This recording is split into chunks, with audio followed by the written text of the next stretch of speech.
tous. Je suis très contente de vous recevoir ce soir au sein du conseil départemental dans cette assemblée. Alors, pour celles et ceux qui ne me connaissent pas, je suis Marie-Claude Farcy, élue ici au conseil départemental. Je suis présidente de la commission égalité femmes-hommes et lutte contre les discriminations. Voilà. Donc, on va attendre que monsieur ait terminé son message au téléphone pour dire bonjour ou au revoir. Voilà. Peut-être qu'il faudrait que j'éteigne mon téléphone aussi d'ailleurs, mais enfin bon. Non, je voulais vraiment vous remercier d'être présents. On remerciera évidemment nos invités comme il se doit tout à l'heure, mais d'être présents ce soir parce que dans cette semaine des rencontres pour l'égalité, c'est un rendez-vous qui me tient particulièrement à cœur. D'abord parce que je connais beaucoup d'entre vous, mais aussi parce que nous savons tous et toutes que nous avons des combats qu'il faut poursuivre incessamment, constamment. Et hélas, pour longtemps encore, j'ai l'impression, si nous ne faisons pas vigilance. Voilà, donc c'est la 5e édition des rencontres pour l'égalité, portée par le conseil départemental. Je vais excuser Vincent Gibert, mon binôme. Vous savez que quand on est élu au département, on est élu à parité femmes-hommes. Donc Vincent Gibert, qui est le vice-président à l'éducation et qui porte aussi, alors je vais citer comme des titres, les chemins de la République, qui ont été créés depuis 2019. Il y a eu beaucoup d'actions. Voilà, ces rencontres en font partie. Et cette semaine des rencontres pour l'égalité, évidemment pour l'égalité dans tout ce qui concerne les types de discrimination, j'allais dire, mais c'est ça, pour ce qui concerne le racisme, l'homophobie, la transphobie, mais aussi la lutte contre l'égalité femmes-hommes. Je suis en train de dire une phrase qui ne me va pas du tout. Tout ce qui concerne l'égalité femmes-hommes, voilà, nous avons commencé ces rencontres le 8 mars, justement, au sein du conseil départemental. Donc la tâche est rude, la tâche est longue, et voilà pourquoi je suis contente que nous soyons là, puisque ce combat ne se fera pas simplement si les élus, si notre volonté politique qui est largement affirmée prône des actions de sensibilisation et des rencontres. On ne pourra combattre tout ce qui concerne les discriminations, quelles qu'elles soient, qu'ensemble. Et on l'a dit régulièrement, avec les associations qui nous font leur retour régulier, avec tous les citoyens, avec les partenaires et bien sûr avec non seulement le conseil départemental, mais tous les élus, toutes les politiques, on se doit de combattre les discriminations. Alors nous, ça se passe évidemment tout au long de l'année. L'égalité femmes-hommes, c'est plus qu'un jour, j'en profite pour le placer, parce que ce sont des actions aussi pour les femmes, quelles qu'elles soient, qui sont portées tout au long de l'année. Vous pouvez aller sur le site, vous le verrez. Mais la montée progressive, pour ce qui nous concerne ce soir, de l'homophobie, la transphobie, de ce qu'est la norme. Il y a un mot que je n'arriverai pas à dire, je l'aurais promis que je ne le dirai pas, de ce qu'est la norme. Eh bien voilà, nous savons, nous politiques, à quel point il y a des combats à mener avec vous, associations, avec vous, citoyennes et citoyens, mais nous savons également que ces combats ne pourront être menés que si nous avons aussi des éclairages et des retours. Alors les retours, nous les avons, hein, évidemment, nous sommes aussi sur le terrain, mais et grâce à vos associations. Il y a ACT UP, il y a l'autre cercle, mais il y en a tellement d'autres.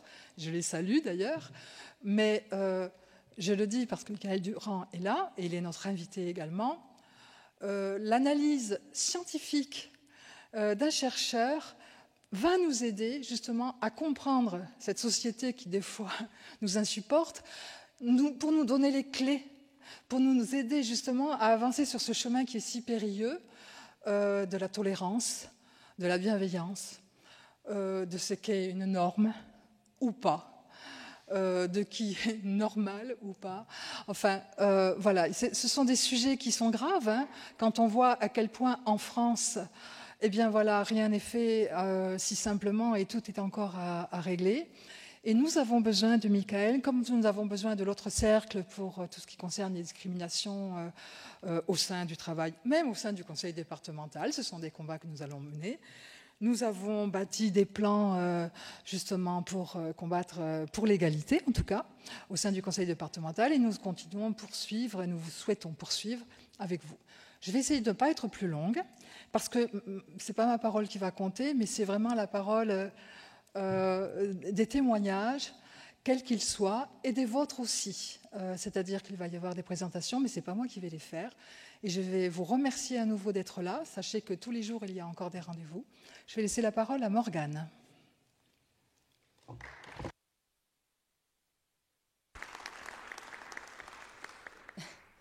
Bonsoir à toutes et à tous. Merci beaucoup d'être venus nombreux ce soir.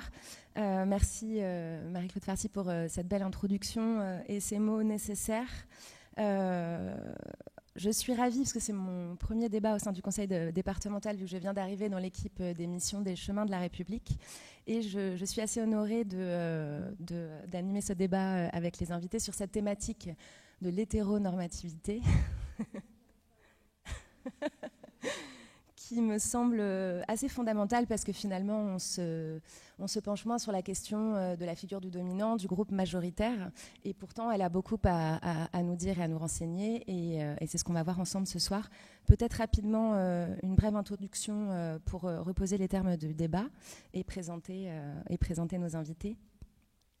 Donc, au cours des 20 dernières années, on peut dire que les droits des personnes LGBTI ont progressé en France, qu'il y a un cadre et des outils juridiques renforcés pour sanctionner les discriminations et les violences. Et parallèlement, plusieurs enquêtes montrent que l'acceptation des minorités sexuelles et de genre qui a augmenté, accompagnée de ce qu'on pourrait dire d'une forme de banalisation de ces minorités dans la vie sociale. Mais cette banalisation, elle doit être fortement nuancée, et les stéréotypes et les préjugés, les violences aussi, sont encore très présents et donc viennent questionner cette apparente acceptation. Pendant des siècles, on peut dire que la sexualité n'était pas qualifiée selon l'objet du désir, mais rapportée à la sexualité procréative ou dans le cadre du mariage, et toute autre pratique était classée au rang d'infamie ou de perversion. Et finalement, cette hiérarchisation entre pratiques légitimes et pratiques condamnables a marqué durablement les représentations dans nos sociétés occidentales. Et encore aujourd'hui, cette hiérarchisation qui a imposé l'hétérosexualité comme la norme, l'allant de soi, conditionne nos représentations et nos comportements. Donc une norme qui va tellement de soi qu'il fut un temps où elle n'avait pas de nom. L'hétéronormativité, l'hétérosexualité même, finalement, ça fait peu de temps qu'on l'emploie. Et parce que cette hétérosexualité est considérée comme majoritaire, universelle et naturelle, on va le voir. Alors, comment se traduit cette hétéronormativité en stéréotypes, préjugés, attitudes à l'égard des minorités sexuelles et de genre? Donc, pour en parler et nous donner des éclairages, j'ai l'honneur d'accueillir Moïra Serre, qui est militante et coordinatrice des actions de prévention en santé et de réduction des risques au sein de l'association ACT UP Sud-Ouest, donc une association qui réalise des actions de prévention et de réduction des risques en milieu festif sur l'ensemble du territoire régional Midi-Pyrénées. Également une permanence sociale et d'accompagnement des personnes malades, discriminées en raison de leur statut sérologique, de leur orientation sexuelle et ou de leur identité de genre. À ses côtés, Jérôme Lapara, président de l'association Pride Toulouse, qui chaque année depuis 2016 réalise la Marche des Fiertés, ainsi qu'un festival Saison des Diversités avec d'autres acteurs associatifs du territoire, et afin de rendre visibles les populations LGBTQI et leur mobilisation, ainsi que pour promouvoir l'inclusion sociale. Et enfin, à mes côtés, Michael Durand, bonsoir, sociologue, chercheur associé au Centre d'études européennes de Sciences Po, et auteur de l'enquête que nous allons voir en détail, État des lieux de l'hétéronormativité et des préjugés à l'égard des personnes LGBTI en France, et mandaté par la Commission nationale consultative des droits de l'homme. Donc je me tourne vers toi, Michael, pour la première partie de ce débat. Pour commencer, peut-être, est-ce que tu peux nous présenter un peu les contours et les objectifs de cette enquête qui, je crois, est assez originale, justement, pour la première fois de se pencher sur cette majorité. Oui, merci pour ton introduction. Bonsoir à toutes et à tous. Alors, donc cette enquête dont parlait Morgane à l'instant est née en fait dans le cadre d'un mandat du Premier ministre pour la CNCDH, donc la Commission nationale consultative des droits de l'homme, qui a été mandatée du coup d'évaluer les politiques de lutte contre les discriminations LGBTI-phobes et donc du coup et de produire un rapport. Et dans le cadre de ce mandat, la CNCDH a voulu faire une enquête en fait sur les préjugés dans la population et les attitudes de la population à l'égard des personnes LGBTI. Donc moi, la CNCDH est venue me trouver juste pour les aider à élaborer en fait cette enquête statistique, réfléchir un peu au questionnaire et puis du coup après analyser les données de l'enquête. Donc c'est une enquête qui est assez originale en France parce qu'elle a une belle ampleur. Hein. C'est une enquête représentative de la population française qui compte 2045 répondants. Et puis du coup, on a pu intégrer des questions qui sont originales par rapport à ce qui se fait dans d'autres sondages type ceux de l'IFOP ou des sondages de sciences politiques un peu routiniers. Donc il y avait une certaine ampleur et puis du coup des questions originales et aussi des questions qu'on a essayé de penser pour être un peu plus explicatif que juste faire ramasser en gros l'état des préjugés. On a essayé de réfléchir un peu au mécanisme derrière. Donc l'objectif premier, c'était de saisir les contours de ce qu'on peut appeler la tolérance, que du coup j'ai envie d'employer avec des guillemets, ou qu'on peut appeler du coup l'acceptation ou encore la gay friendliness, donc le fait d'avoir une attitude positive à l'égard des personnes homosexuelles pour la gay friendliness. Bon, peut-être qu'on pourrait réfléchir à trouver un autre terme pour inclure les autres minorités sexuelles et de genre.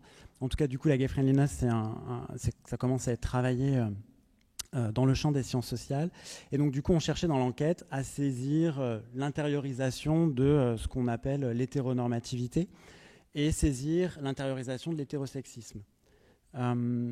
Donc, ça, c'est pour l'enquête. Est-ce que tu veux que je définis les termes, peut-être ? Alors, c'est exactement ce que je voulais voir avec toi au niveau de ce que tu nommes dans l'enquête la gay friendliness, mais qui finalement, on va le voir. Donc, en fait, à partir de ce résultat, de 85% des personnes interrogées considèrent que l'homosexualité est une manière acceptable de vivre sa sexualité.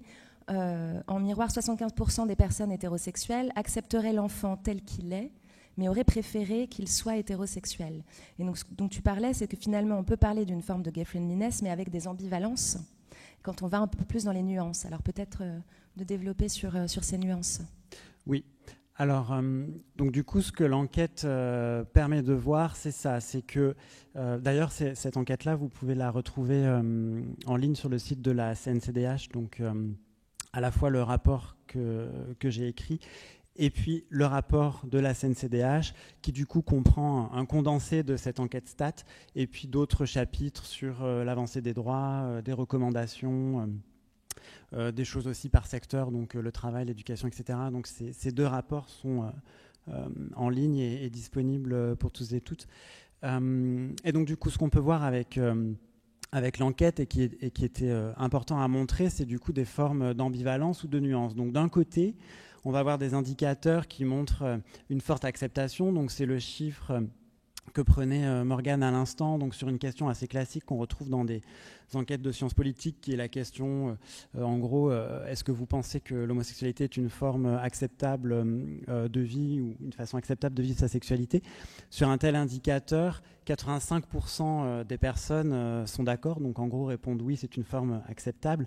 En fait, ce qu'il était intéressant de regarder, par exemple, et du coup, sur les autres indicateurs, pareil, sur l'opinion sur l'homoparentalité, c'est aussi un fort taux d'acceptation.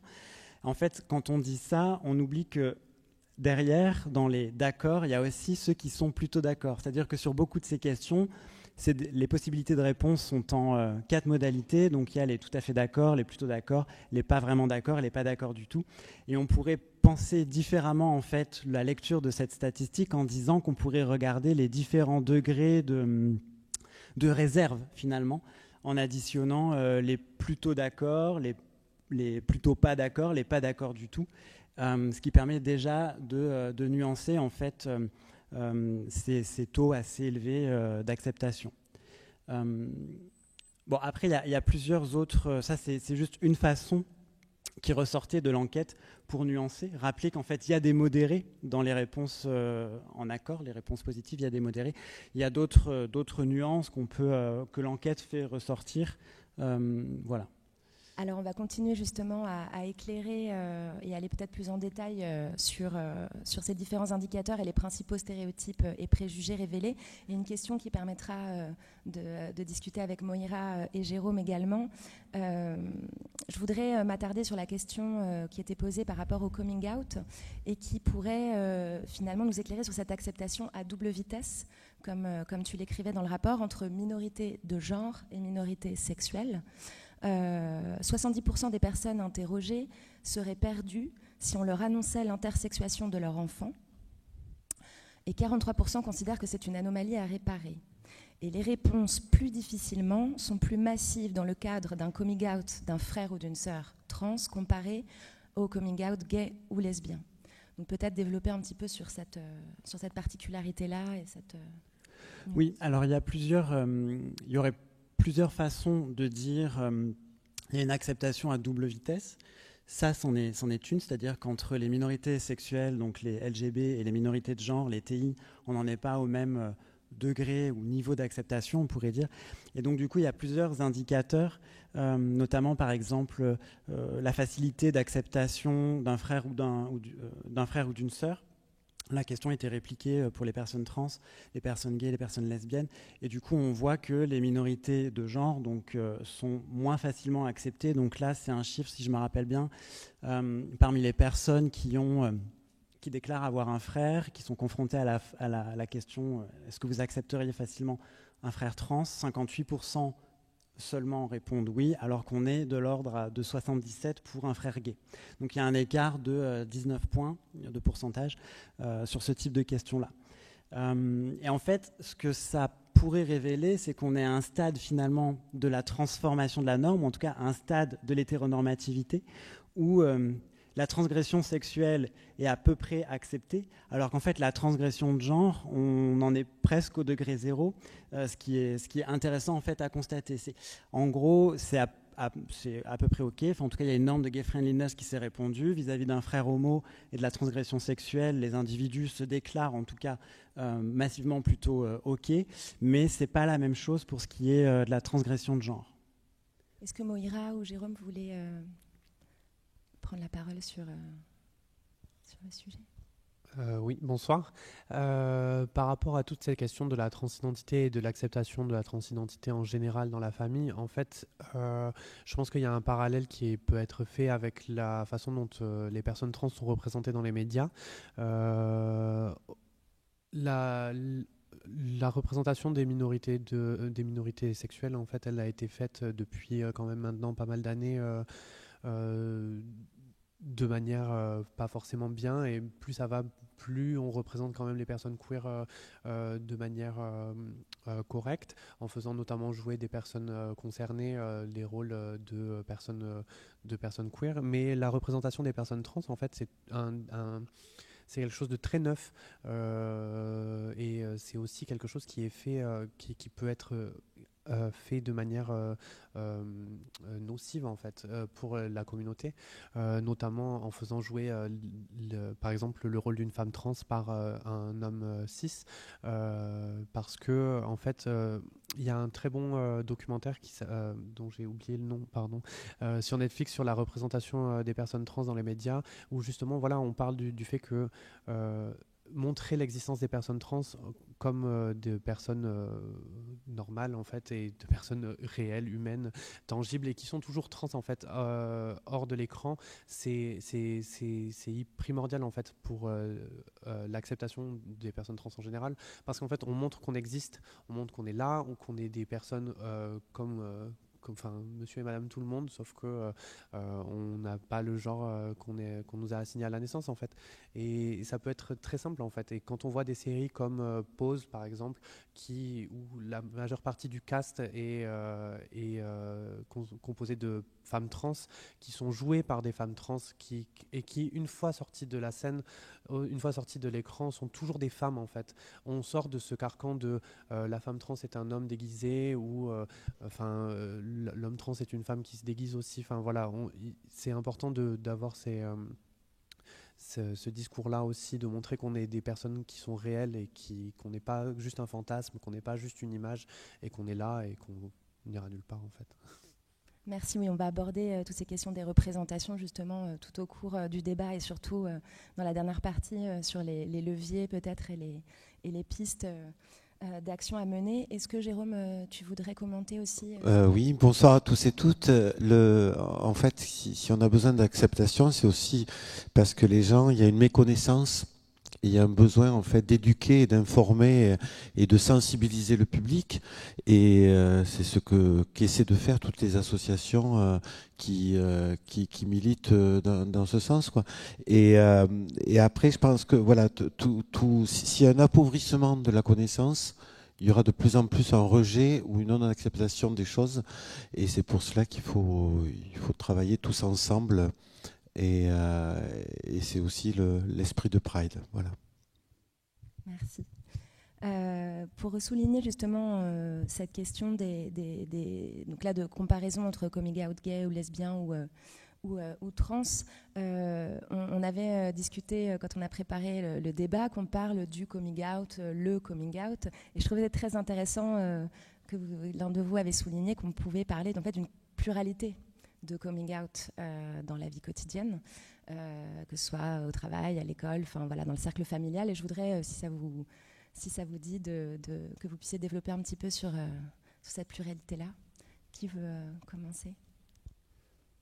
Bon, oui, alors du coup, c'est un élément important à garder à l'esprit, c'est-à-dire qu'on peut facilement avoir l'idée du coming out comme un moment, un instant T, alors qu'en fait c'est à la fois processuel, c'est-à-dire que c'est un processus de découverte de soi, de management, comment on pourrait dire, de la frontière du disciple, de l'indicible, et puis du coup aussi un management, une gestion des appréhensions. Donc il y a une dimension processuelle au coming out, et puis il y a une dimension de répétition. C'est-à-dire que, comme tu le disais à l'instant, selon les scènes sociales où l'individu se déplace, différents contextes sociaux, à la fois synchroniques, donc au même moment, donc le jeune ou l'adulte, mais en tout cas le jeune est à l'école, en famille, nucléaire ou élargie.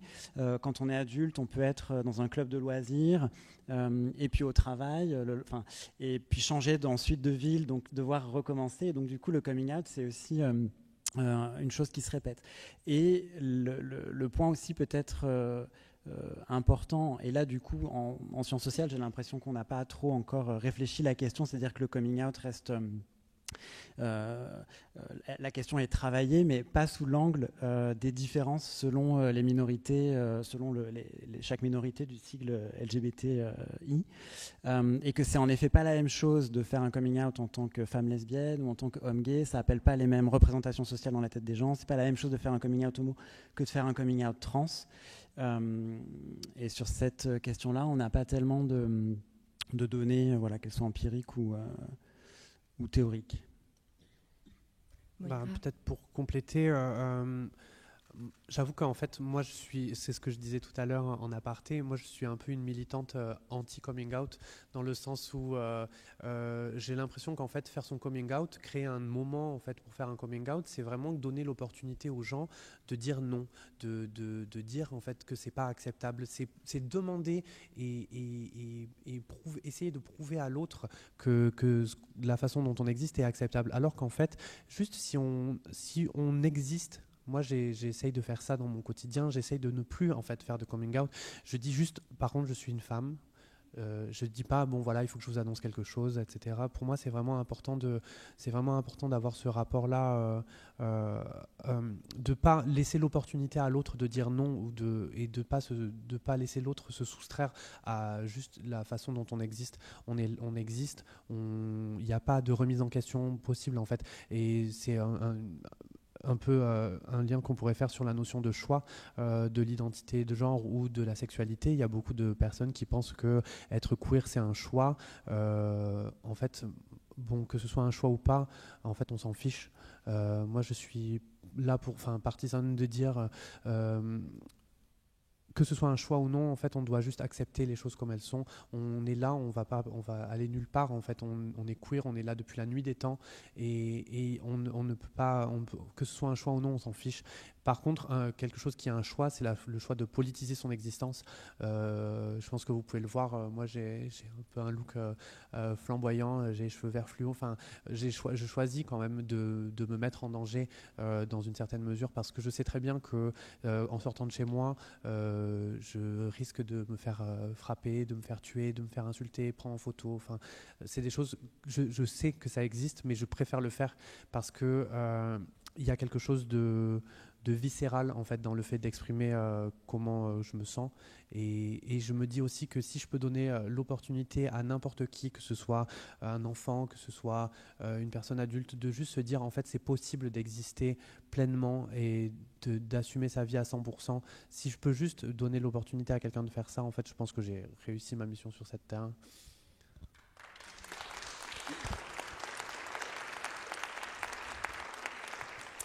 C'est permettre la liberté d'être ce que l'on est en fait. Mais après, il y a aussi une pression. Et tout à l'heure, Nicolas de l'autre cercle nous parlait. C'est vrai, quand on est à la machine à café à la fin du week-end, où tout le monde dit « Ah, mais moi et ma femme, mes enfants », et c'est vrai qu'au bout d'un moment, ça pèse, ça nous tient là. Et moi, je vois, j'ai fait mon coming out à 40 ans. Hein, donc, j'ai pris le temps, mais j'avais l'impression d'être comme quand je l'ai dit, j'avais l'impression d'être un gamin qui donnait son carnet de notes avec de mauvaises notes. C'est-à-dire, je culpabilisais de ça, mais c'est pas évident d'être libre. Voilà. Merci, et merci Moïra. Justement, je voulais aborder cette question du choix, parce que parmi les principaux stéréotypes et donc préjugés révélés dans cette enquête, un chiffre m'a assez frappé à la lecture, qui pour moi se distinguait. C'est celui que 52%, alors tu vas pouvoir nous l'expliciter Mickaël, 52% des personnes interrogées pensent que l'orientation sexuelle ou la transidentité est un choix. Et justement, qu'est-ce que ça implique ou qu'est-ce que ça peut dire? Alors Moïra nous a déjà donné quelques clés sur ce sujet, mais est-ce que tu pourrais peut-être, Mickaël, revenir sur l'interprétation de ce chiffre? Alors, je vais juste, avant de venir précisément sur cette question, peut-être redire que du coup, dans le questionnaire et du coup dans le rapport que vous pouvez trouver en ligne, voilà, vous retrouverez les questions, mais il y avait une batterie de questions sur les stéréotypes concernant les différentes minorités sexuelles et de genre. Donc par exemple, l'association entre les gays et le sida, vous pensez que les bis sont volages, les lesbiennes sont masculines, etc. Et donc du coup, parmi cette batterie de questions sur des stéréotypes un peu courants qu'on peut avoir, il y avait l'homosexualité c'est un choix, la transidentité c'est un choix. Donc c'était deux questions distinctes. Et alors que en fait sur les différents stéréotypes, on est à peu près à juste un quart d'adhésion. Donc c'est-à-dire là aussi finalement un rejet assez massif. Bon, toujours c'est du déclaratif, hein, encore une fois, mais donc du coup beaucoup de gens qui déclarent en gros ne pas adhérer à tel et tel et tel stéréotype. En fait, sur le stéréotype du choix, ce qui était intéressant, c'est que là on avait 4 jolis quarts. Donc du coup, quand on additionne les plutôt DAC et les très DAC et les pas d'accord du tout avec les plutôt d'accord, enfin voilà, quand on additionne d'un côté les d'accord et de l'autre les pas d'accord, on avait du 50-50, donc 52-48. Et donc ça veut dire qu'en gros, dans cet échantillon qui est représentatif de la population française, du coup, la moitié des gens pensent que l'homosexualité et la transidentité sont un choix, et l'autre moitié sont en désaccord avec cette proposition. Et en fait, ce qu'on se disait avec la CNCDH, là où ça nous a interpellés, c'est qu'on a vu un peu justement ça comme une forme de brèche ou d'entaille dans cette idée d'acceptation ou de tolérance, dans la mesure où ça veut dire qu'il peut y avoir encore des formes de représentation où les individus, ces minorités, choisissent leurs conditions, du coup choisissent la marginalité, choisissent une déviance au sens sociologique du terme, donc entre guillemets, et que du coup, cette notion de choix pourrait peut-être faciliter des formes de condamnation de comportements individuels, ou en tout cas de l'indifférence, du désintérêt. Il a choisi, il lui arrive ce qui lui arrive, et puis plus largement, faciliter la délégitimation peut-être de revendications collectives ou de combats collectifs, et en même temps, c'est aussi peut-être derrière cette idée de choix, il peut aussi y avoir la réaffirmation d'une frontière. Des gens qui choisissent, c'est des gens qui font un choix différent, donc ça maintient une frontière entre eux et nous. Cette idée de tolérance, encore, du coup, on tolère des gens qui ont fait un choix particulier et particularisant. Et finalement, derrière ce stéréotype-là, on retrouve cette idée de c'est pas tant une acceptation, une norme d'acceptation qui s'est répandue dans la société qu'une norme de tolérance, mais au sens fort du terme, puisque du coup tolérer, ça veut dire qu'il y a, on tolère un groupe qui dérange, quoi. Ça veut dire qu'il y a un dérangement quelque part quand on tolère quelque chose. Et du coup, le lien peut être fait, entre ce stéréotype qui reste assez du coup prédominant, le stéréotype du choix, et cette notion de tolérance et de dérangement. Tout en gardant du coup à l'esprit ce que disait Moira, que finalement la question est aussi pas tant de savoir, la question c'est celle de qui a un choix ou pas, faut accepter, quoi. Et j'aurais envie de vous poser la question qui me vient toujours avec cette lumière de l'hétéronormativité qu'on vient interroger ce soir. Justement, dans cette question du choix, on pourrait se dire le choix de l'hétérosexualité, le choix de la norme, est-ce qu'on se la pose en fait finalement là, elle ressort parce que c'est encore une fois particularisé et les minorités qui choisiraient par rapport à. Donc on a toujours en fait peut-être en ce modèle, cette hiérarchie et cette norme qui reste très présente. Est-ce qu'on se demanderait à des hétérosexuels s'ils ont choisi de l'être? Est-ce que c'est peut-être même tellement intériorisé qu'on se pose même plus la question? À mon sens, c'est tout à fait le cas. Du coup, c'est un stéréotype qui montre bien la prégnance de l'hétéronormativité, donc de la domination de la norme hétérosexuelle, de la culture qui va avec. Je ne sais pas si vous voulez rajouter des choses, mais... je voulais juste rajouter que quand on annonce qu'on est queer à quelqu'un, quand on annonce par exemple qu'on est un homme gay, on a toujours en tête que dans l'œil de l'autre, on va passer pour un déviant, justement.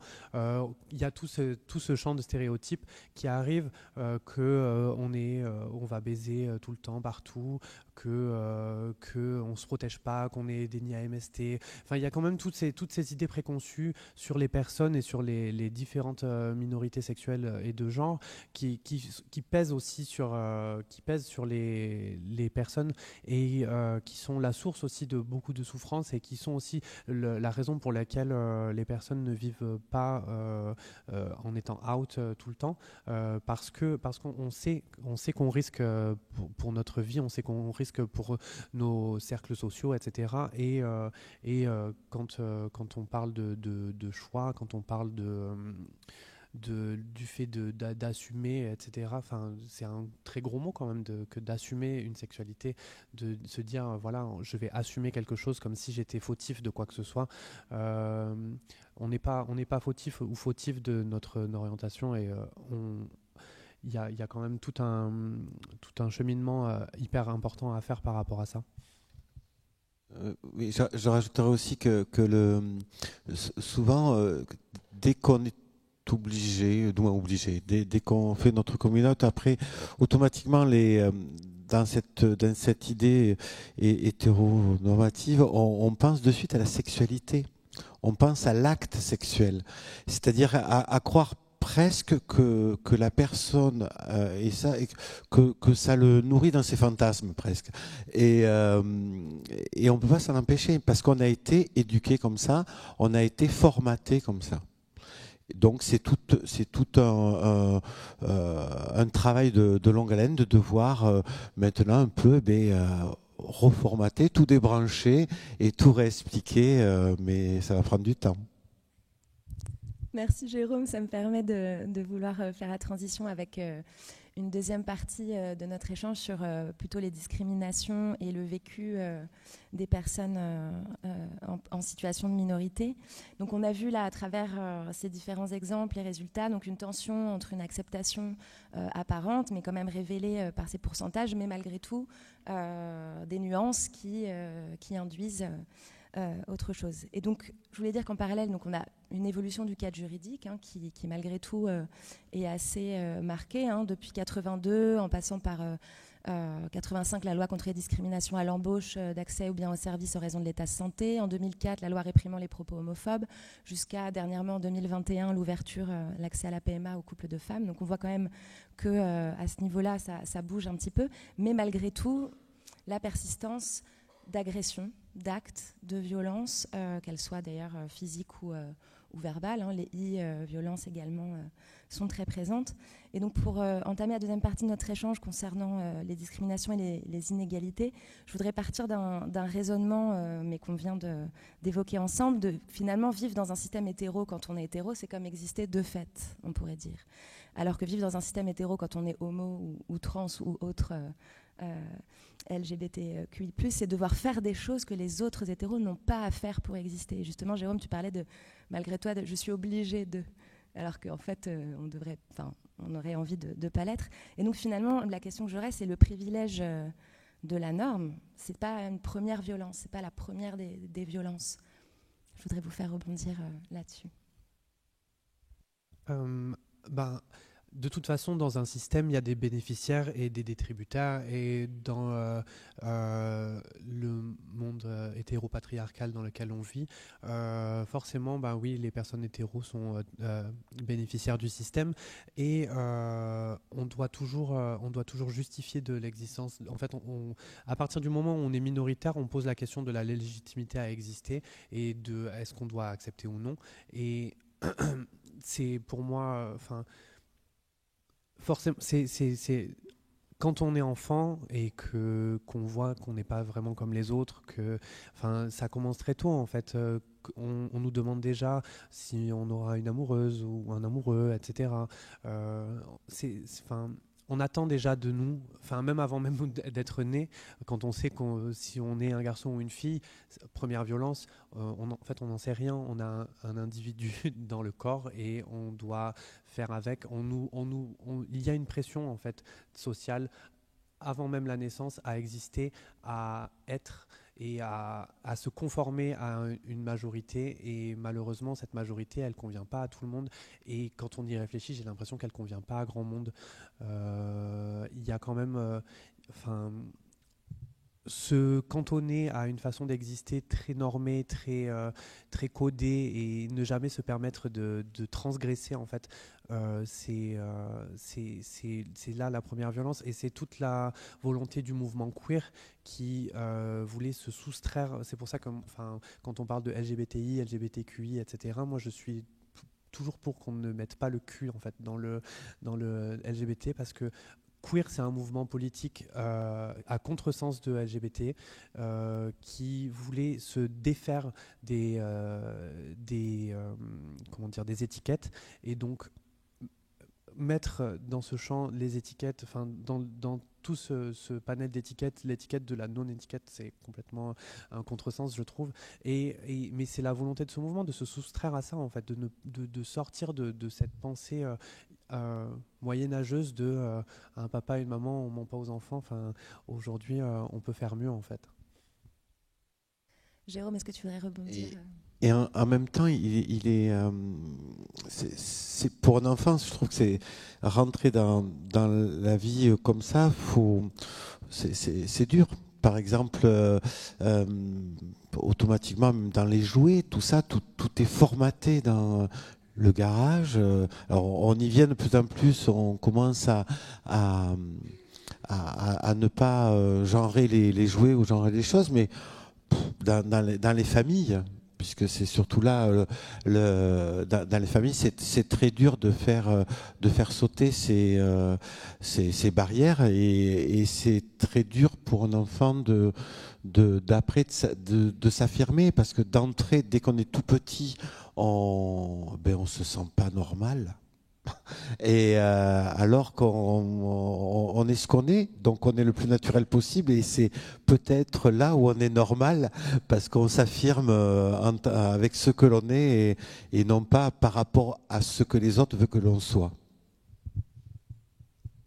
Moi, ça me fait juste penser à à quelque chose par rapport, donc là pas à voir avec les données de la CNCDH, mais plus dans mon travail de thèse, où du coup j'ai fait une thèse en gros sur la politisation des gays et lesbiennes en France, mais j'avais toute une section sur la construction identitaire. Et en fait cette question du privilège, elle est juste essentielle. Tout ce que vous venez de dire, c'est en fait on le retrouve, mais dans tous les témoignages, cette sensation de décalage qui arrive dès l'enfance parce qu'on ne rentre pas dans la norme. Et les décalages dans les sociabilités, les décalages. Et en fait, il y a aussi cette question de souvent on se dit ah mais c'est la famille. Et en fait, pas seulement parce qu'il y a des familles qui vont être, comment on pourrait dire, un peu libérales sur le plan des valeurs. Et donc, quand on écoute les personnes, on a l'impression qu'il y aurait finalement une facilité à dévier de la norme dans ces familles-là. Et pour autant, le jeune ou la jeune va vivre son identité naissante comme quelque chose de troublant, de difficile. Donc retrouver chez des jeunes qui seraient dans un contexte familial favorable, entre guillemets, retrouver les mêmes mécanismes compliqués que chez les autres jeunes. Et en fait, ça rappelle que ce privilège, et du coup son absence, enfin en tout cas l'hétéronormativité est vraiment véhiculée par tous les contextes sociaux qu'on traverse. Et que, enfin, moi, quand j'écoutais ces personnes-là me raconter leur trajectoire biographique, je me disais, bah oui, en fait, parce qu'il n'y a pas que la famille. La famille, c'est bien qu'elle soit libérale et que ça puisse aider, mais en fait, il y a ce qui se passe à l'école et ce qui se passe avec les pairs. Et en fait, donc les pairs PAIRS, les gens comme soi, quoi, donc les autres jeunes, qui est fondamental, des cultures juvéniles qui sont encore plutôt problématique. Je pense à des cultures sportives chez les jeunes mecs. On peut penser à la culture du jeu vidéo. Quand on traîne un peu sur le forum jeuxvideo.com, en fait, faut pas traîner dessus si on s'intéresse à ces questions-là. Donc voilà, il y a tout un ensemble de mécanismes qui viennent au-delà de la famille, qui rendent vraiment la question compliquée, parce que les parents peuvent être acceptants, mais en fait le jeune, ça reste difficile, parce qu'en fait au club de sport ça va pas trop, dans les cours ça va pas trop. Et une autre cause aussi, c'est la religion. L'influence de la religion sur les familles, sur le bien-penser, faut être ça parce que voilà, et depuis des générations et des siècles, c'est comme ça.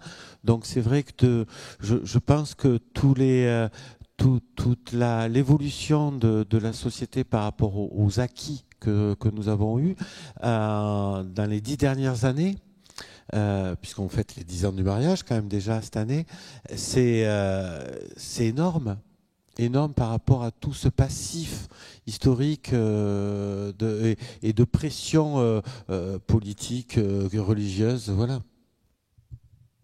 Je peux juste rajouter un truc. Juste, j'étais aussi en écoutant ta question, ça m'a juste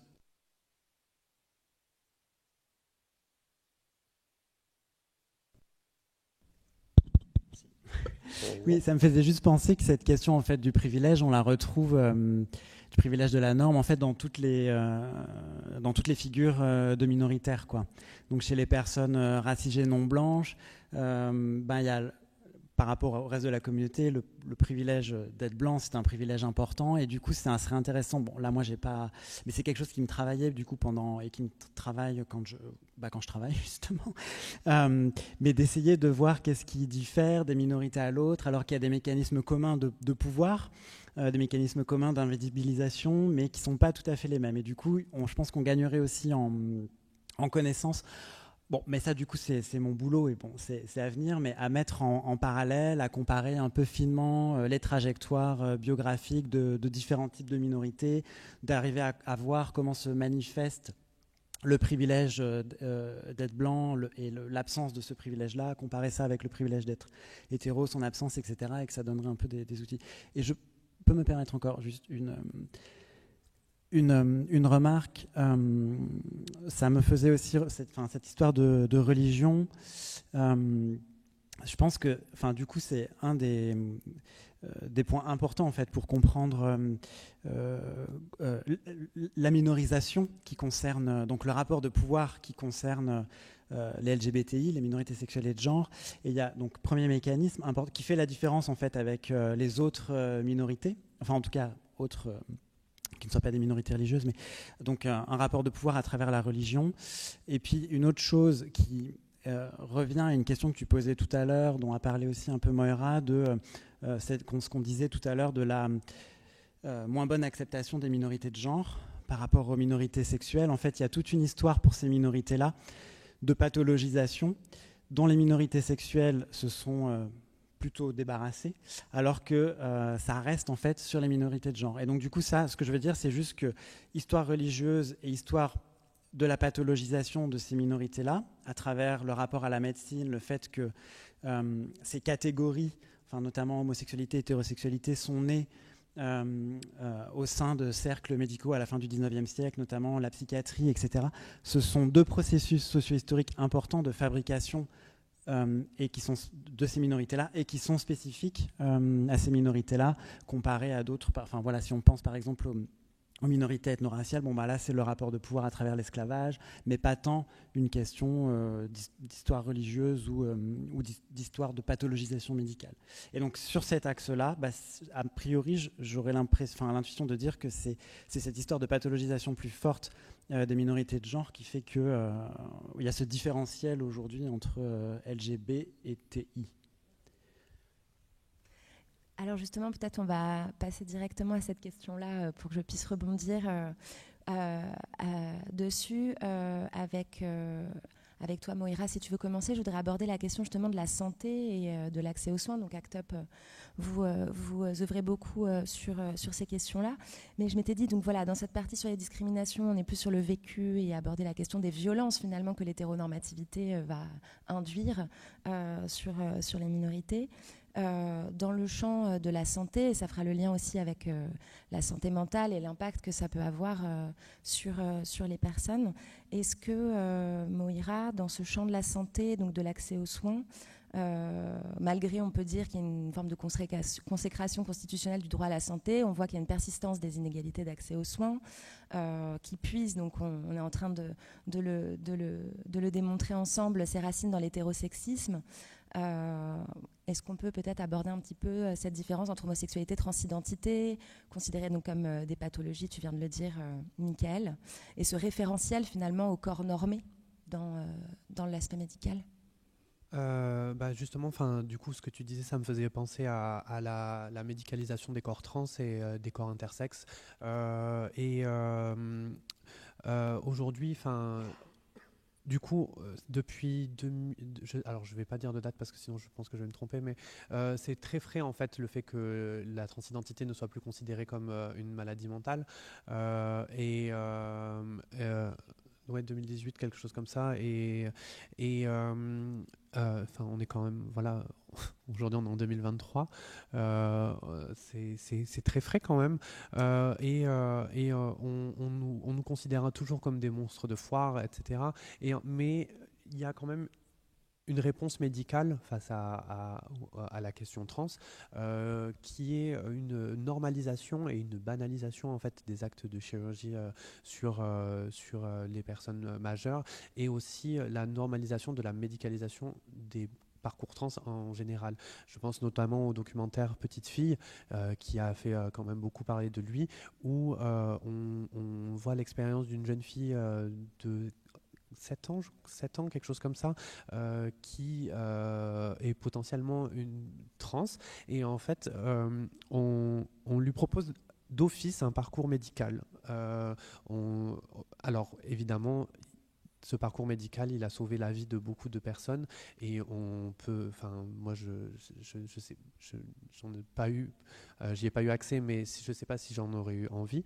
Mais en tout cas, on automatise en fait la médicalisation sur le corps de cet enfant en lui donnant des bloqueurs de testostérone, des bloqueurs de puberté, etc., dans l'espoir de la faire se conformer plus tard à l'idée qu'on se fait de qu'est-ce que c'est une femme. Et moi, je trouve qu'il y a un acte de violence en fait ici, parce qu'on ne donne jamais l'opportunité à cet enfant de faire sa vie d'enfant, et on ne donne jamais on systématise en fait la médicalisation des corps. Et aujourd'hui, en fait, on peut être une femme et avoir une barbe, on peut être une femme et avoir un pénis, on peut être un homme et avoir un vagin et avoir ses règles et une poitrine. C'est des choses qui sont tout à fait possibles, et en fait, c'est normaliser et systématiser ça qui devient violence. Quand on voit les personnes intersexes, l'intersexuation, du coup, c'est des variations saines du vivant qui interviennent soit avant la naissance avec des organes génitaux qui ne sont pas conformes à l'idée qu'on a de ce à quoi doit ressembler un vagin ou un pénis, ou alors ça peut se faire plus tard à la puberté.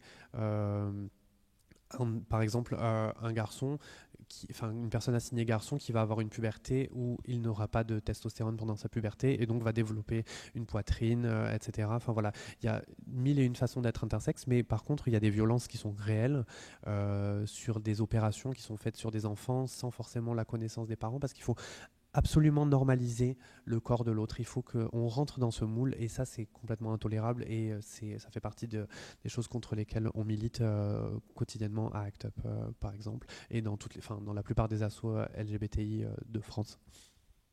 Je ne sais pas si vous avez une réaction particulière.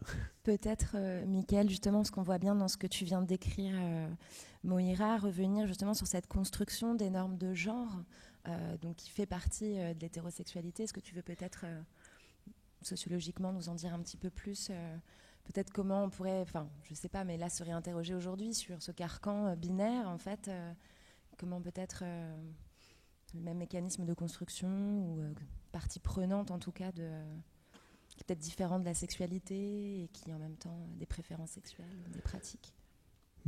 Ça me paraît être un peu une énorme question. Si tu veux dire par là un peu les mécanismes de construction socio-historique de ce qu'on perçoit comme la différence homme-femme, ça c'est une grosse question. Ça renvoie un peu en fait à ce qui a été appelé les régimes de genre par une sociologue qui s'appelle Raewyn Connell, qui en gros explique que il y a différentes organisations sociales des rapports de sexe, et au sein de ces différentes organisations sociales de rapports de sexe, donc ces différents régimes de genre, il y a différentes dominations masculines, ou en gros masculinité hégémonique. En fait, le rapport de genre, c'est le produit si on prend la théorie féministe, du coup qui est le background théorique auquel j'adhère, le genre est le produit en fait de la domination masculine et de la domination des hommes pris comme un groupe sur le groupe des femmes. Après, c'est lié en partie à l'histoire religieuse. Après, ce qui est intéressant de voir, c'est aussi... mais là, du coup, en fait, tu m'emmènes un peu sur des trucs que je maîtrise moins bien, qui est sur ma to-do list des prochaines années. Mais les variations, en fait, de ces régimes de genre. Il y a un livre dont, bien sûr, le nom m'échappe, mais de l'auteur, c'est Thomas Laqueur, un livre du début des années 90, qui est un livre important pour les questions de genre, parce qu'en fait, il revient sur qu'est-ce que c'était le sexe, et le genre, être homme et femme au Moyen-Âge. Et donc là, du coup, il explique à travers des archives, notamment des archives médicales, qu'au Moyen-Âge, il y avait cette dichotomie en fait était moins forte entre hommes et femmes, et qu'on avait plus une vision unisexuée. Alors bien sûr en préservant tout à fait très bien la domination masculine, c'est-à-dire que la femme restait en fait une variation du sexe masculin, donc en gros c'était une représentation, le vagin, la vulve, le vagin, l'utérus, tout l'appareil génital féminin était un pénis inversé vers l'intérieur, mais du coup il y avait une représentation unidimensionnelle du sexe. Et après, du coup, à travers l'histoire médicale, les changements sociaux, on en est arrivé à cette représentation bidimensionnelle, complètement binaire, hyper dichotomique, homme versus femme. Là, par contre, je pense qu'on manque un peu de données sur cette transition. Enfin, voilà, il y aurait des belles thèses à faire. Mais voilà ce que ta question m'évoquerait. Très intéressant cette version, comment tu dis, unidimensionnelle. Unidimensionnelle, oui, ça pourra peut-être faire l'objet d'un prochain débat. Le non hétérosexuel est arrivé il n'y a pas très longtemps, oui. Au même moment que la psychanalyse presque. Alors, à peu près. En fait, et même au départ, l'hétérosexualité, ça désignait aussi une pathologie sexuelle. Dans les cercles psychiatriques, ça a commencé avec le mot homosexuel, donc c'était en 1866 par un médecin hongrois, dont le nom m'échappe aussi. Il y aura une petite bibliographie annexe. Et du coup, 2 décennies après, donc c'est aussi le début c'est la naissance de ce qui deviendra la sexologie, toutes les sciences sexuelles. Et du coup, dans le sillage de la naissance de l'homosexualité est née l'hétérosexualité, mais à la base, c'était considéré comme une pathologie. Alors, je ne sais plus quelle exactement était la définition, mais c'était peut-être une sur-envie sexuelle de l'autre sexe ou quelque chose comme ça. Mais du coup, le mot est né aussi dans les cercles médicaux. Ça fait penser à la même période de l'hystérie. Oui, avec tout à fait. l'expérience Même de période. Charcot, et Oui, finalement, c'est ça. On est dans ce 19e siècle qui pense aussi la biologisation, la Oui. naturalisation et pareil la sur racialisation des individus. Oui, sur les questions raciales. C'était pas pathologisé pareil, mais on s'intéressait médicalement au corps noir d'Afrique. Finalement, dans cette obsession de la catégorisation, de la classification du vivant, et voilà, tout ce que ça peut déborder. Je rebondissais juste sur ce que, de manière transversale, vous avez évoqué tout à l'heure et qui pourra être développé après. Je pensais à une phrase de Monique Wittig, donc sur le rapport de domination de l'hétéronormativité, qui disait que l'hétérosexualité était au patriarcat ce que la roue est à la bicyclette. Je trouvais cette image assez intéressante dans le sens où voilà, elle voulait marquer, au-delà de ces dimensions dont on vient de parler, ce rapport de domination qu'elle représente, parce que finalement, classifier le vivant, avoir ce rapport binaire sert bien une majorité qui est oppressive sur une autre. Donc il n'y a pas une forme utilitariste, mais on est dans ce mécanisme-là. Voilà, c'est pas simplement pour trier parce qu'on pourrait trier de plein de façons différentes finalement. Mais il y a bien un intérêt de domination. Oui, voilà, maintenir une domination.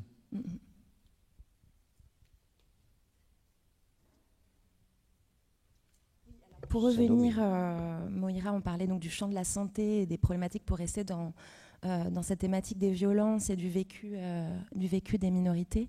Je voudrais peut-être vous interroger un petit peu sur le champ de l'éducation, parce que vous parlez donc voilà de tout cet impact sur la santé finalement même mentale, même donc physique que tu venais d'évoquer, mais également sur l'isolement ou la fragilité, et notamment quand vous parlez de la construction identitaire, donc chez le jeune, voilà, comment on doit s'exposer, avoir à s'annoncer, tous les changements et les relations avec les pairs surtout.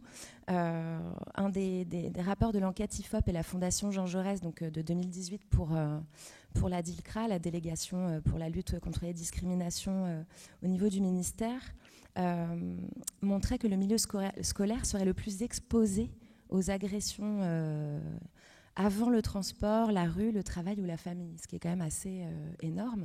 Et on pourrait se penser aujourd'hui, donc cette hétéronormativité très puissante, vous parlez que ça commence dès l'enfance, que très jeune on ressent déjà cette première violence du non-privilège, on pourrait dire. Et il y a vraiment un endroit du champ de l'éducation qui est assez gigantesque, et même entre pairs finalement. Est-ce qu'on pourrait échanger un petit peu sur ce champ ? Moi, c'est quelque chose que je vois en fait j'ai un neveu qui a 6 ans et qui, il a toujours connu, je suis sa tante, il m'a toujours connu comme ça, et il n'a jamais posé de questions. On lui a toujours dit que voilà, il y a des garçons qui ont des pénis, il y a des garçons qui ont des vulves, il y a des filles qui ont des pénis, il y a des filles qui ont des vulves. Enfin voilà, on lui a toujours montré la possibilité en fait que l'autre il existe de mille et une façons différentes. Et une fois arrivé à l'école, ça a changé. En fait, j'ai l'impression que chez les enfants, quand on va à l'école, on sait qu'on est là pour apprendre. Et on est donc, tout ce qui s'y passe, que ce soit dans la cour de récré ou en classe, c'est de l'apprentissage. Que ce soit, c'est de l'apprentissage social, par exemple, les garçons jouent au milieu de la cour, les filles jouent autour, en périphérie. Ça, c'est de l'apprentissage social aussi, parce qu'on apprend aux petits garçons à prendre de l'espace au milieu, et on apprend aux filles à faire des secrets sur les côtés. Ça, c'est une forme de violence. Et aussi, les insultes, c'est là que tout vient se manifester, en fait. C'est là ben voilà, les premiers ah mais non, ça c'est un truc de PD, ça c'est si, ah t'es un garçon manqué, t'es ci, t'es ça. Ces premières violences là, elles viennent se manifester dans la cour et aussi de la part des professeurs, parce qu'on est dans un système éducatif qui veut, comme un peu dans le système médical, tout normaliser, que tout soit bien rangé dans des moules qui soient tous les mêmes, et donc forcément des enfants qui ont des façons d'aborder la vie qui sont un peu différentes sont sujets à toutes ces violences. Michael, vas-y. Non, oui, ça me fait juste penser que, comme on disait tout à l'heure, en fait, les pairs sont une instance essentielle en fait de la socialisation de genre. Donc tout ce processus d'apprentissage dont tu parles, nous dans notre langage de sciences sociales, on parle de socialisation. Donc les apprentissages que font les individus dès la plus tendre enfance, donc la socialisation primaire, et comment ils se construisent à travers ces apprentissages en tant qu'individus, comment ils apprennent des comportements, des façons d'être et de faire et de penser. Et en fait, on sait en sociologie du genre que les pairs sont une instance fondamentale et en fait jusque même dans la vie d'adulte. Et là tu parlais, quand je t'écoutais, j'avais plus une imagerie d'école primaire. Et en fait, je me disais, à l'adolescence, c'est pareil, et c'est même pire, parce que, enfin pire non, mais en tout cas, moi, dans ma thèse, j'ai récolté des discours assez difficiles sur les pressions sexuelles. Donc, t'es avec tes potes... Oui, l'entrée dans la sexualité, donc du coup être un garçon qui a des désirs du coup non privilégiés, pas dans la norme, et du coup une pression à sortir avec des filles qui génèrent beaucoup de mal-être aussi, avec des mécanismes aussi parfois intéressants tu évoquais l'insulte et de devoir se situer vis-à-vis de l'insulte, et du coup en venir à faire le contraire de ce qu'on aimerait. Et en fait j'ai récolté des discours de gens qui en venaient à agresser ou embêter des individus, donc à les insulter pour être du bon côté du groupe et de la frontière sociale. Donc des jeunes un peu, j'ai pas envie de dire perdus, mais du coup en découverte et du coup en questionnement en tout cas, qui en viennent à prendre le côté des dominants. Pour être sûr, mais maintenant en tant que jeune adulte, ils me le disaient de façon très conscientisée, parce qu'ils avaient peur d'être victimisés, dixit. Et donc du coup des pressions sociales de pairs à travers la socialisation de genre et la socialisation à la sexualité qui en viennent à générer des tensions intrapsychiques pas forcément faciles Et là en fait, tu parlais d'éducation et du rôle de l'école et tout ça. Une des recommandations importantes du gros rapport de la CNCDH, donc pas celui sur lequel j'ai travaillé, mais l'autre que l'institution a écrite, ils ont des points sur l'éducation, et je pense en effet que c'est un des chantiers en fait majeurs, parce qu'il faudrait sensibiliser les infirmières, les profs qui sont déjà surchargés et qui n'arrivent pas à gérer leur classe à 35 ou 40 élèves. Donc oui, il y a un levier important en fait avec l'éducation. Vas-y Jérôme. Après, c'est vrai que l'école, donc leur objectif, c'est pas que apprendre des connaissances aussi, c'est aussi faire un développement cognitif de l'enfant, et avec toute une démarche. Mais ils y travaillent. L'éducation nationale, ils travaillent beaucoup quand même sur ça. Alors, je suis pas prof, hein, mais j'interviens des fois dans des écoles, pas pour Pride, dans mon cadre de ma profession, et je m'aperçois qu'il y a quand même un questionnement dessus. Alors c'est très long parce qu'il y a des démarches administratives. Ouais, très long, les méthodes, tout ça, et puis les changements aussi d'idées reçues, et voilà,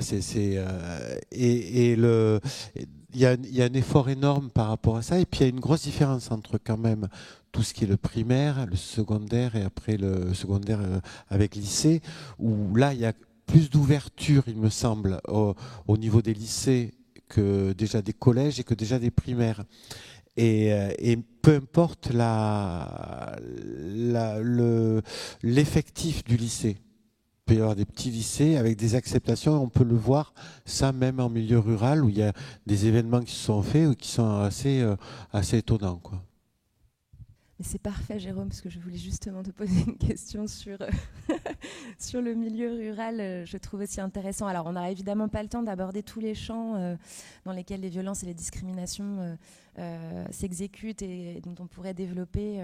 Voilà, il y a beaucoup de secteurs.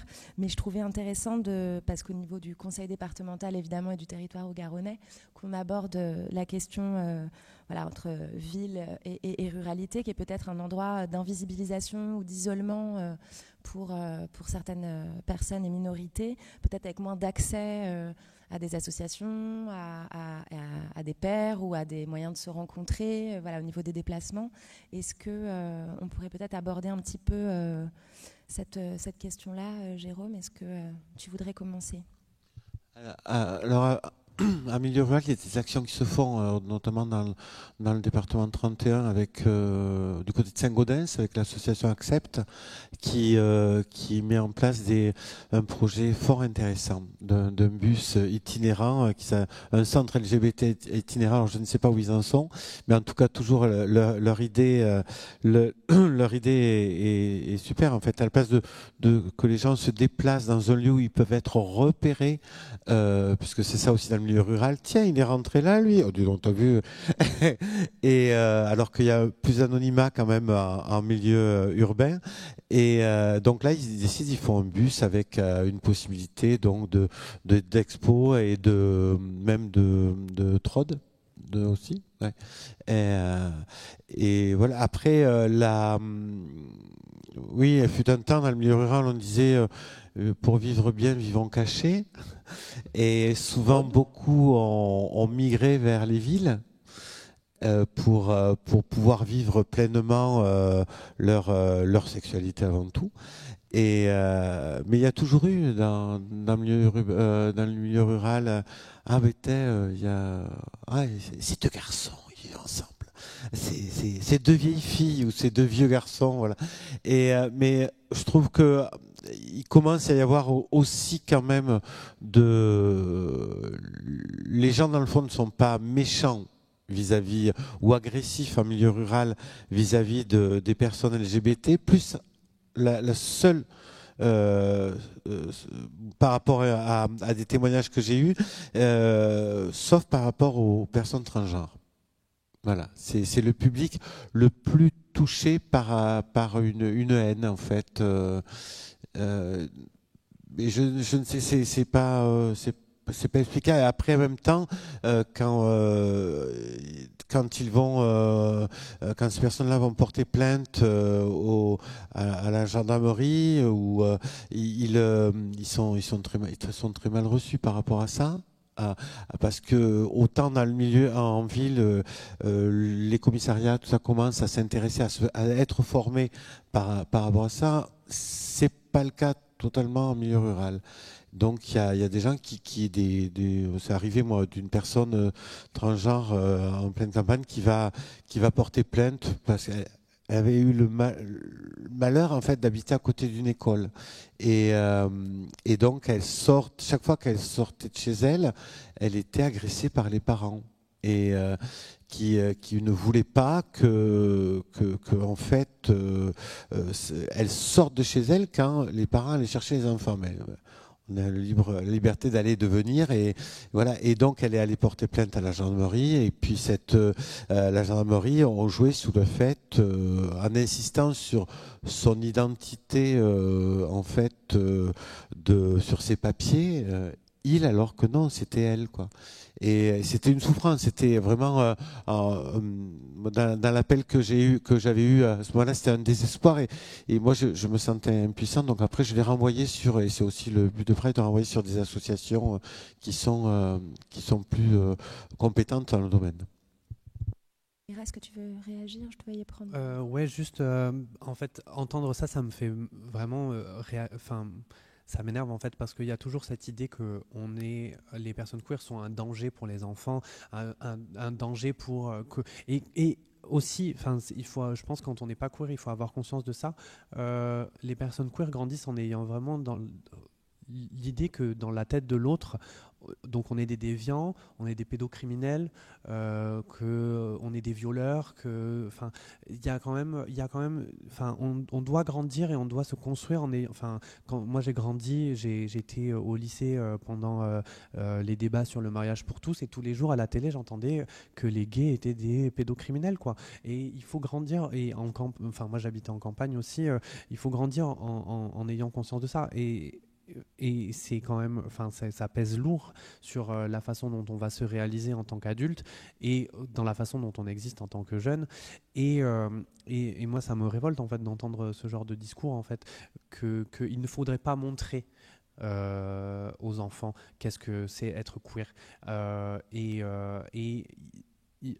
J'en parlais tout à l'heure, c'est Alison Bechdel qui a écrit une BD qui s'appelle Fun Home, qui parle, en fait Alison Bechdel c'est une femme lesbienne, et son père était gay, gay,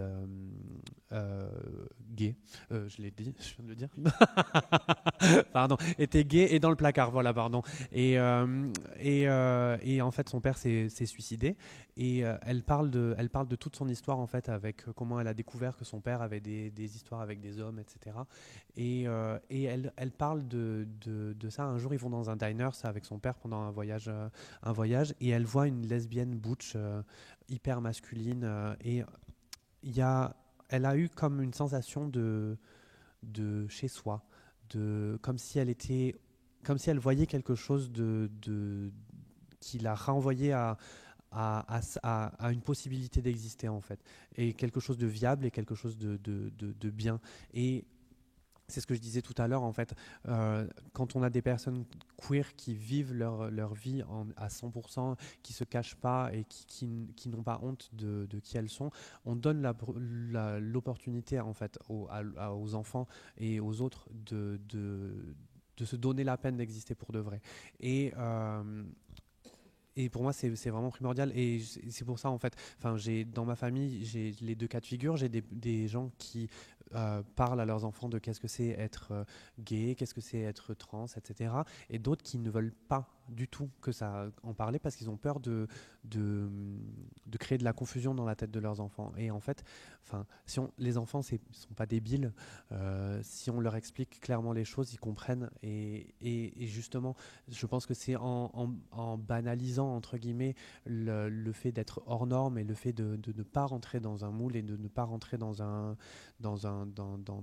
cette hétéronormativité, et de sortir justement de ces carcans-là, qu'on va réussir à peut-être un jour sortir des LGBTI-phobies, quoi. Jérôme, si tu veux rebondir après, mais justement, il faudrait qu'on entame, vu l'heure, j'ai le rôle de faire attention, mais c'est parfait qu'on ait déjà, en fait, sur ces questions des leviers et des moyens d'action, et qu'est-ce qu'on peut faire finalement en interrogeant donc déjà cette norme. Peut-être que la déconstruction, hein, c'est une première voie, mais là vous parlez évidemment de la socialisation et des représentations, qu'elles soient culturelles ou autres, donc je vous laisse reprendre sur ces leviers. Jérôme, tu veux dire quelque chose juste avant de... Non, par rapport à ça, c'est vrai que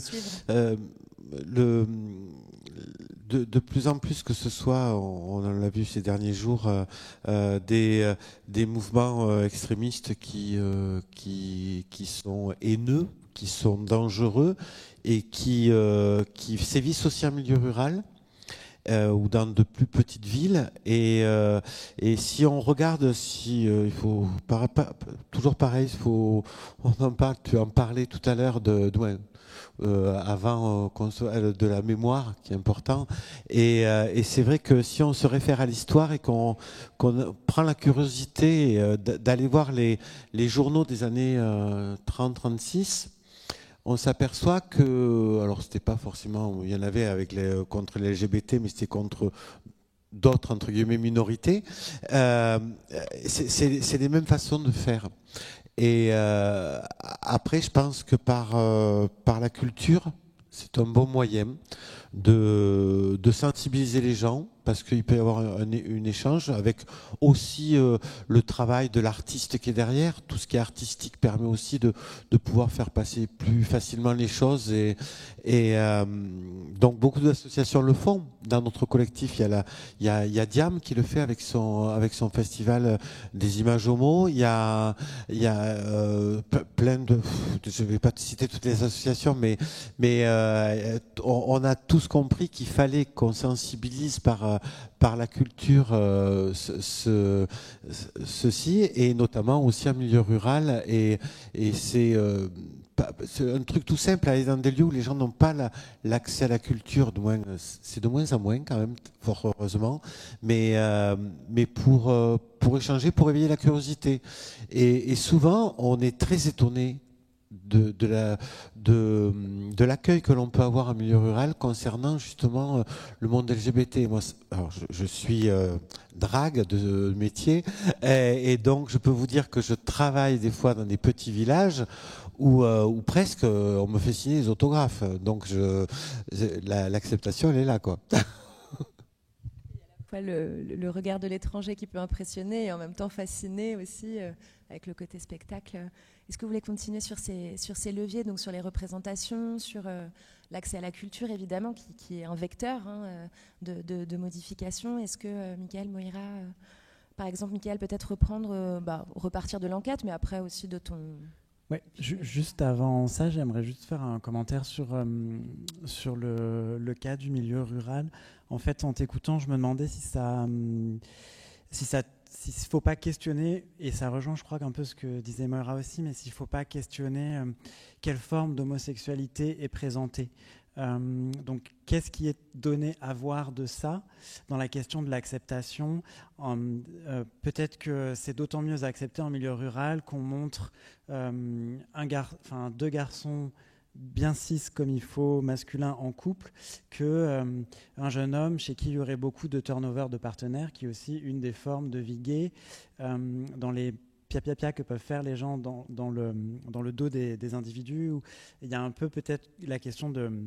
Il y a d'autant plus de pia-pia-pia que la forme d'homosexualité qui est présentée n'est pas la plus légitime. Donc il y a toujours un peu cette question de est-ce qu'une homosexualité en couple passerait pas mieux que... Effectivement, il y a souvent, c'est un couple, ça peut être des couples gays ou lesbiennes, mais qui sont assez hétéronormés.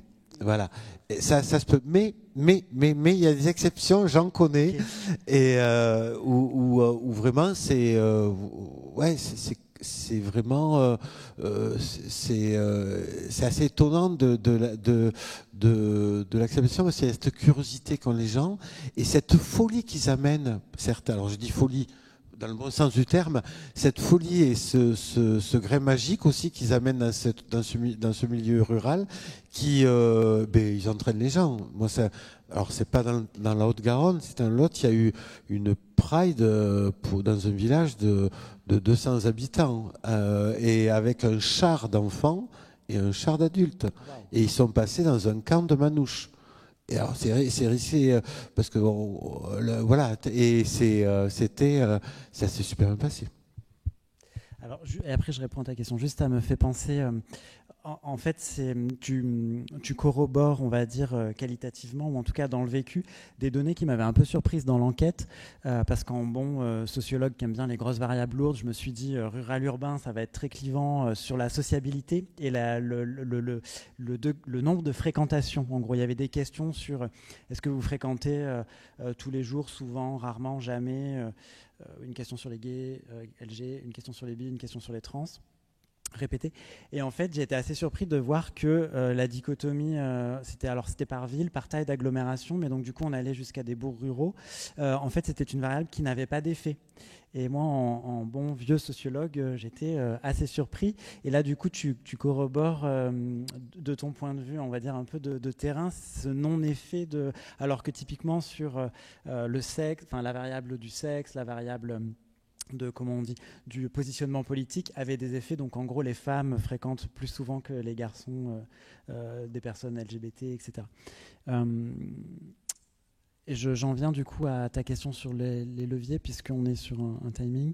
Ce qui était intéressant, mais du coup en fait ça faisait la transition, ce qui était intéressant dans l'enquête, c'était justement dans la deuxième partie, d'essayer de travailler un peu les mécanismes explicatifs de l'acceptation.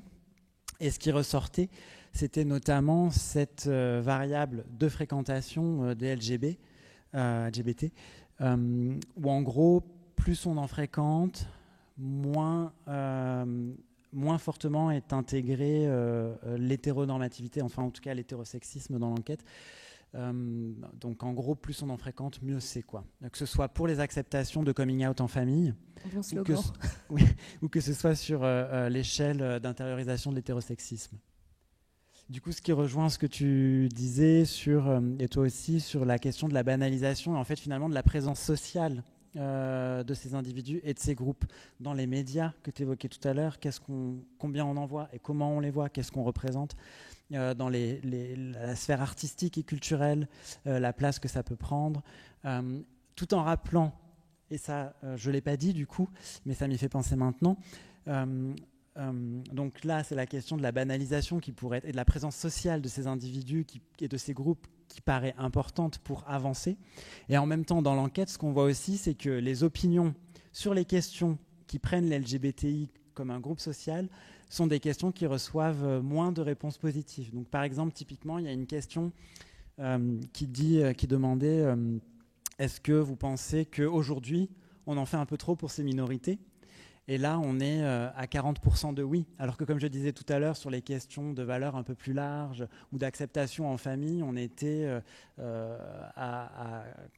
3/4, voire plus, qui ont des réponses positives. Donc là, il y a un différentiel. C'est pareil, il y avait une question sur les médias. Est-ce que vous trouvez qu'ils prennent trop de place dans les médias ? Et là aussi, il y a un taux... à considérer, en tout cas j'allais dire important, mais c'est autour de 35%, mais du coup c'est toujours plus que quand on pose la question sur les individus. Est-ce qu'on accepte un individu ? Oui. Est-ce qu'on accepte le groupe et la place sociale qui prend ? Pas tout à fait autant. Et donc, en même temps qu'on voit bien que dans les régressions statistiques qu'on fait dans la deuxième partie de l'enquête, on voit bien que plus on en fréquente, mieux c'est. Moira, est-ce que tu veux aussi t'exprimer sur les leviers maintenant Oui, juste je vais rebondir vite fait sur ce qui a été dit par rapport à la ruralité, parce qu'en fait, ça m'étonne, mais ça, oui, je me dépêche. Ça m'étonne, mais ça m'étonne qu'à moitié en fait, parce que moi, pour venir vraiment d'un milieu campagne, très campagne, en fait, c'est pas tant la sexualité ou le genre ou l'identité de genre qui va importer sur la façon dont on est intégré dans le milieu rural, mais plutôt sur notre capacité d'adaptation à ce milieu rural en lui-même. Et plutôt, en fait, en tout cas, chez moi, c'est comme ça que ça marche. Moi, j'ai jamais réussi à m'adapter à ce milieu-là parce que ça correspond pas du tout à la façon dont je vis ma vie. Mais je connais des personnes queer dans ce milieu-là qui parce qu'ils participent aux mêmes habitudes et aux mêmes jeux, aux jeux sociaux entre guillemets que les personnes hétéros, en fait, ne posent pas de problème. Et voilà. Après, pour ce qui est des leviers, moi du coup je travaille à ACT UP, mais je suis aussi artiste à côté, je fais du drag, et en ce moment on a eu quand même entre ce qui se passe aux États-Unis avec l'interdiction des shows drag pour les mineurs, et aussi là c'est quand même, on interdit presque aux personnes trans d'exister aux États-Unis, plus les dernières sorties de Reconquête auprès de drag toulousaines qui font des lectures aux enfants. Voilà, moi je suis pour qu'il y ait du queer partout, du queer tout le temps, et du queer partout, du queer tout le temps, et du drag partout et du drag tout le temps, parce que c'est un art qui bouscule, c'est un art qui vient questionner les normes de genre, les normes sociales. C'est un art qui permet de tout faire et de devenir tout le monde, et qui permet d'apprendre en fait aux gens à comment on peut exister tranquille, ou alors exister à fond les ballons. Voilà. Merci Moira. Avant de donner la parole au public, si vous avez des questions, on va se déplacer vous nous faites signe. Donc oui, ce qu'on pourrait dire, c'est ça, c'est qu'il y a encore énormément de travail à faire et que les leviers sont nombreux. Sur cette question de l'hétéronormativité, vraiment, et des préjugés, donc des représentations, tout ce que vous venez de décrire sont des leviers très importants, que ce soit au niveau culturel, médiatique, au niveau interpersonnel, voilà, de se socialiser plus, finalement, d'avoir une meilleure connaissance. On a vu l'importance de l'éducation, qui est aussi un champ très important. Donc finalement, comment aujourd'hui on peut réussir à transformer les normes de genre, les rôles dans la sexualité, même dans les pratiques. On voit qu'il y a une causalité en fait entre ces univers. Bon voilà, on n'aura pas forcément le temps de parler de tous les leviers ce soir, mais on en a déjà évoqué plusieurs.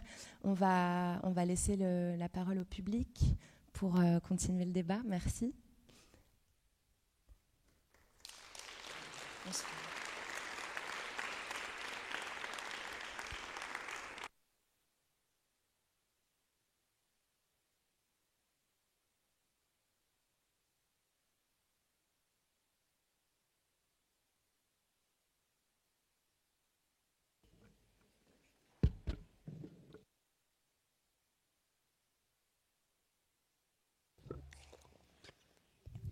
Je me demande comment l'étude STAT a été faite. Le monsieur là, Enfin, oui. C'est moi, désolé.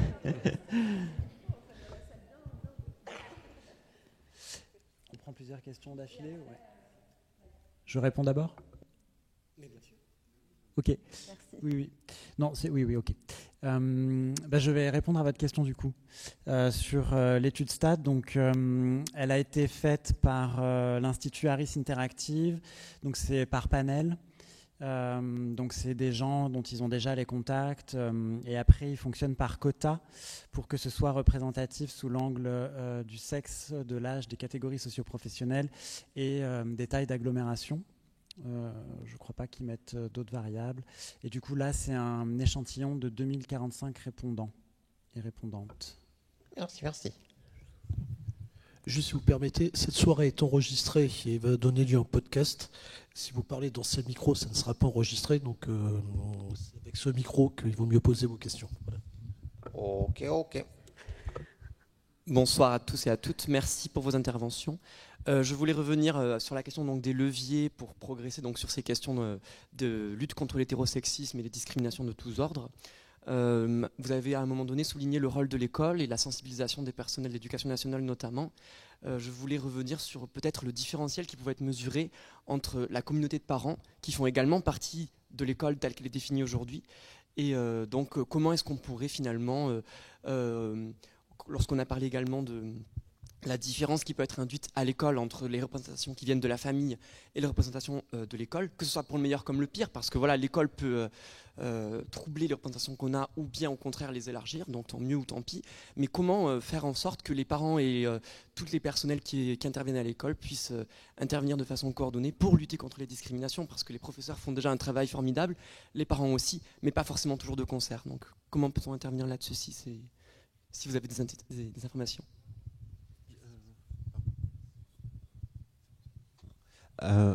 Moi, ce que je peux juste dire, c'est que mes interfaces, souvent dans les écoles, moi, notamment dans les lycées, c'est les CPE.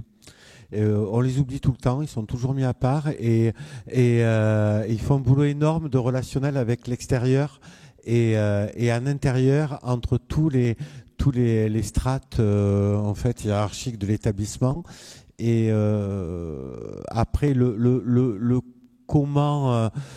comment c'est aussi via aller à la rencontre proposer des rencontres, des discussions, des échanges. Alors il y a des associations qui le font, ça, il y a Contact, il y a beaucoup d'associations qui le font et depuis très longtemps et très bien. Mais après il y a donc ce côté-là où par la discussion, et puis il y a aussi les conseils de vie scolaire, de vie lycéenne, notamment les CVL qu'ils appellent, où il y a des groupes d'élèves qui sont demandeurs aussi sur ces sujets-là, puisque c'est une génération qui est très curieuse, très ouverte et qui ne comprend pas cet obscurantisme qu'il peut y avoir concernant la LGBT. Ouais, juste pour compléter, je pense aussi que intégrer dans les programmes scolaires l'éducation de l'histoire LGBT, ça aiderait énormément, et inviter en fait les gens à y participer, les parents en fait, parce qu'il y a beaucoup de parents qui sont pas au courant, et enfin que ce soit, enfin l'école c'est pour tout le monde au final, et que ce soit, enfin c'est quelque chose dont on n'a pas parlé tout à l'heure, mais le devoir de mémoire de la communauté LGBT est très important, et on a une histoire très riche, et autant l'apprendre à tout le monde en fait, et donc si ça peut être par le biais de l'école ou par le biais d'associations, etc., autant que ça se fasse, quoi.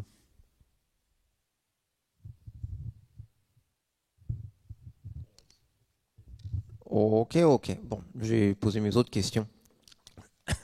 Alors un truc que je me demande, c'est, étant donné qu'il y a une certaine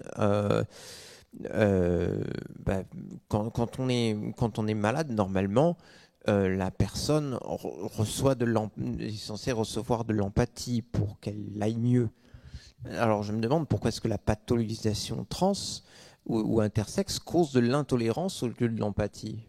Pourquoi est-ce que la propension à normaliser prend le pas sur la propension à faire du bien, qui est hippocratique? Moira, tu veux répondre? Ouais, mais je pense qu'en fait c'est parce que on peut compatir, c'est sûr, mais on a volonté de corriger. Et c'est là où ça se joue. C'est autant, ben oui, ah là là, il est trans, le pauvre, machin, ben autant le soigner. Et c'est là, en fait, le problème, que c'est là où ça se joue. C'est vraiment ce truc de, on va être en pâte, mais on va vouloir corriger, quoi.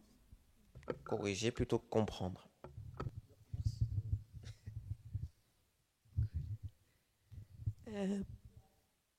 Ok, bonsoir. Je m'appelle Marie. Je viens de créer Je vais rebondir sur les questions sur les statistiques.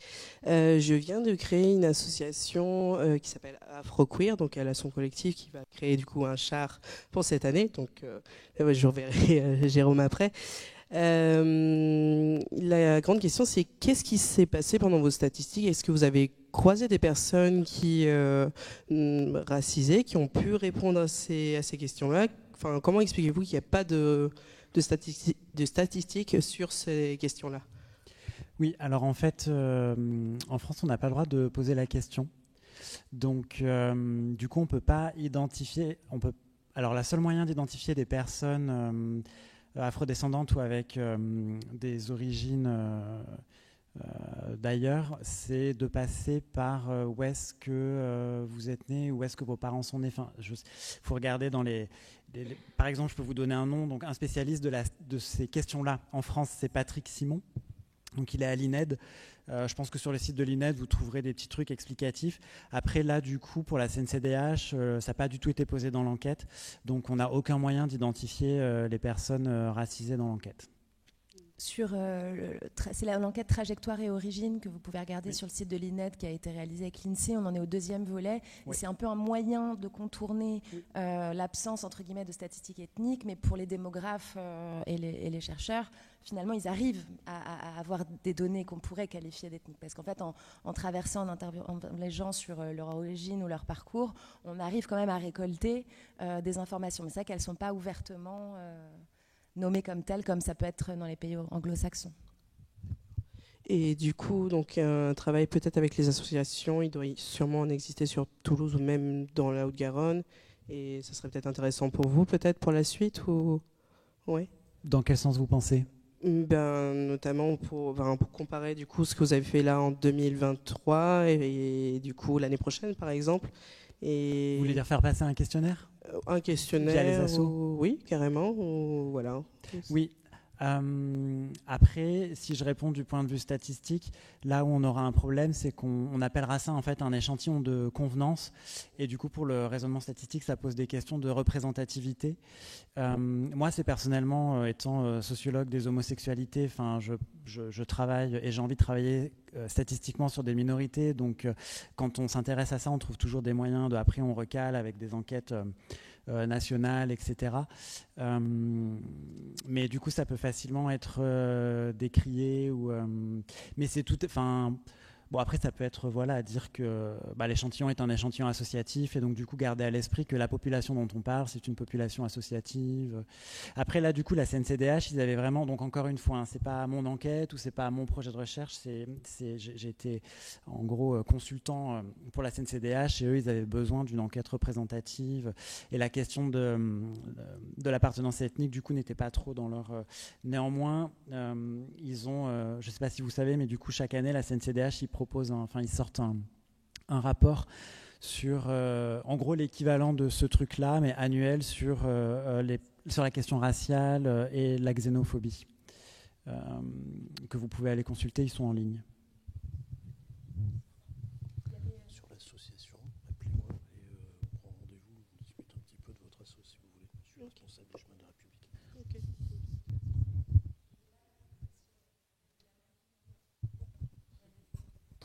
Merci. Par rapport au levier, moi j'ai une petite expérience parce que j'interviens en milieu scolaire effectivement et j'ai l'impression que c'est important l'école pour apprendre. Moi quand j'y vais, je rencontre des personnes qui sont pas ouvertes et je me dis c'est pas grave, sur le nombre de personnes que j'ai devant, il en restera toujours quelque chose, même s'il y a beaucoup de personnes en face de moi qui ont des discours LGBT-phobes, racistes, xénophobes, etc. Est-ce que vraiment c'est un bon point de vue ou est-ce qu'il faut vraiment... Moi j'ai l'impression de donner des pistes de réflexion, pas chercher à convaincre, donner des pistes de réflexion en disant voilà, il y a ça qui existe, qu'est-ce que vous en pensez? Et est-ce que c'est une bonne façon de faire ou pas? Tu interviens beaucoup en lycée professionnel? J'interviens là où on me demande d'aller, où j'ai le temps d'aller. Donc, non, pas que j'ai des lycées généraux et professionnels, des collèges. J'ai pas de. En zone urbaine? Pas que. Grosse agglomération ou petite agglomération? Un peu tout. Non, après, ça dépend. Effectivement, moi, il y a certains, sans faire de stéréotypes concernant les bacs pro ou les lycées professionnels, mais il est vrai que dans les lycées professionnels, c'est moins accepté, bien qu'on arrive. Bon, ouais, j'arrive quand même à détendre l'atmosphère. Et après, même dans les grosses structures ou petites structures, moi je trouve qu'il y a un accueil, une ouverture. Tu l'as pas ressenti? Non, c'est intéressant. Hein, Alors moi, je ne vais pas pour parler de LGBT ou toi, tu y vas pour parler de... Moi, je vais pour parler de lutte contre les discriminations en général et contre les discriminations LGBT-phobes en particulier. On fait moite-moite. Et j'étais la semaine dernière dans un lycée où j'ai eu des classes générales, des classes pro, des classes techno. Et effectivement, il y a une différence, on le voit. On le regrette, mais il y a une différence entre les classes générales et les classes pro ou techno. Mais il y a une différence parmi les élèves au sein des classes elles-mêmes, quoi. Ouais, moi, j'intègre dans mes cours la discrimination. C'est-à-dire qu'au bout d'un moment, je la fais pointer, mais ce n'est pas l'élément principal. Donc, ça peut venir de là. Donc. Après, dans tous les cas, on ne peut pas convaincre tout le monde. Et je ne sais pas si c'est notre rôle, en fait, de convaincre tout le monde. Au bout d'un moment, si tout le monde pense pareil... c'est du fascisme.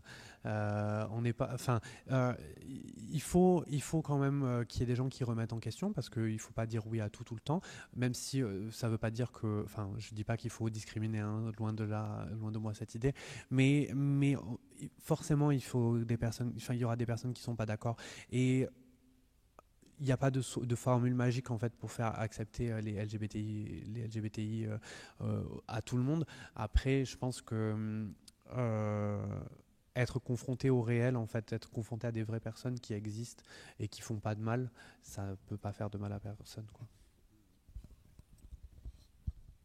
Juste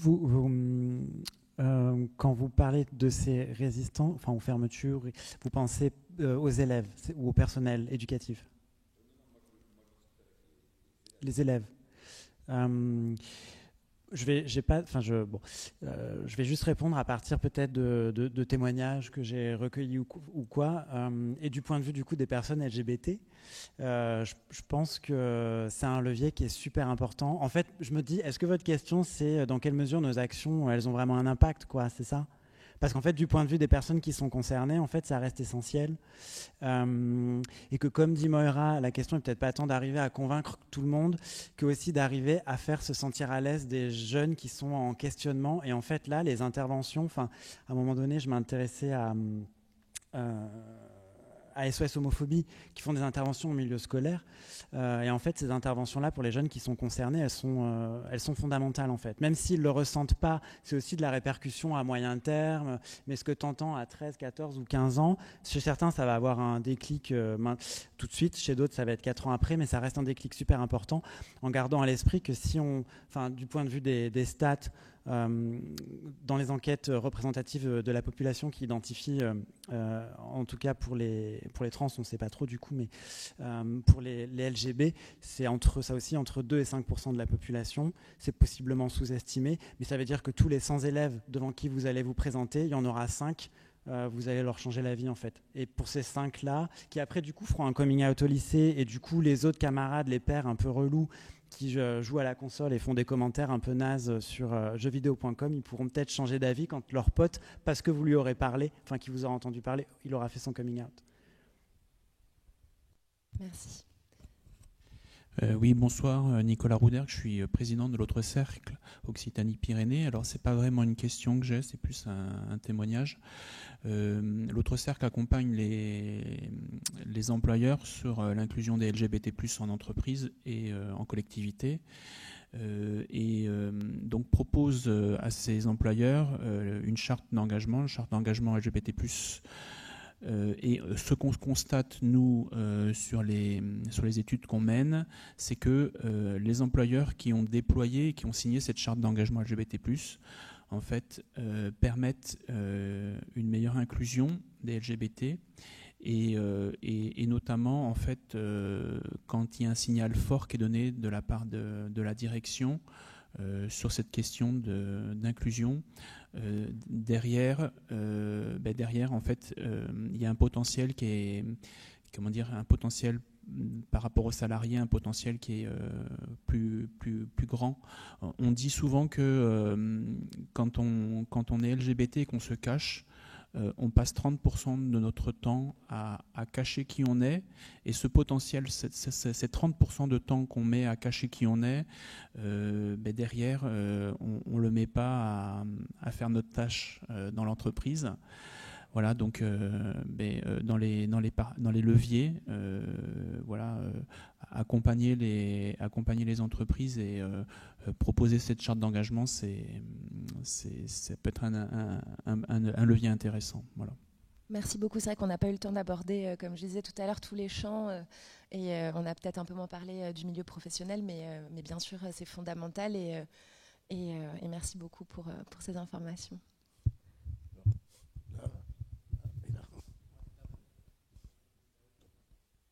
Je ne sais pas dans quel ordre, donc...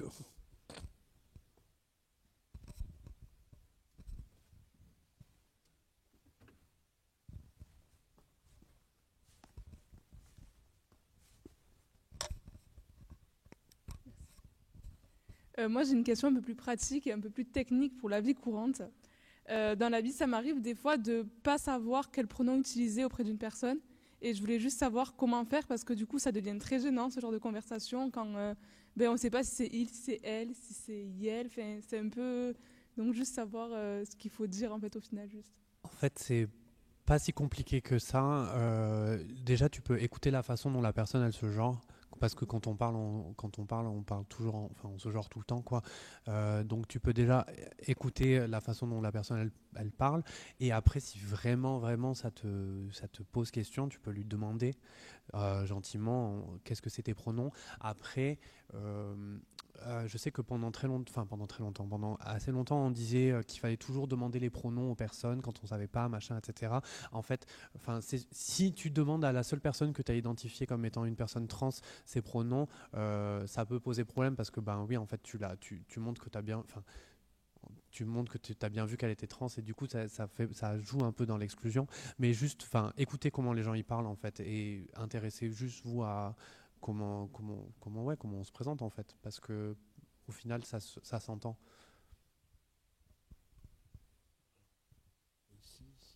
C'était vous, pardon.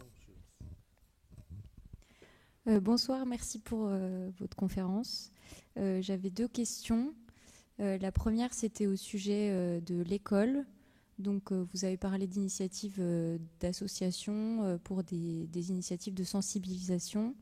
Et ma question, c'était est-ce qu'il existe déjà des choses inscrites dans le programme scolaire? Est-ce que c'est déjà en discussion? Et de quelle manière les enseignants sont formés, s'il y a une formation à ces questions-là? Et ma deuxième question, c'était, on a parlé de leviers plutôt collectifs, et est-ce qu'il existe des leviers individuels que moi, je pourrais utiliser dès demain en rentrant chez moi? Voilà, merci.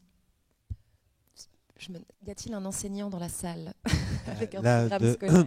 de suite, je ne peux pas parler de l'éducation nationale, je ne fais pas partie de l'éducation nationale.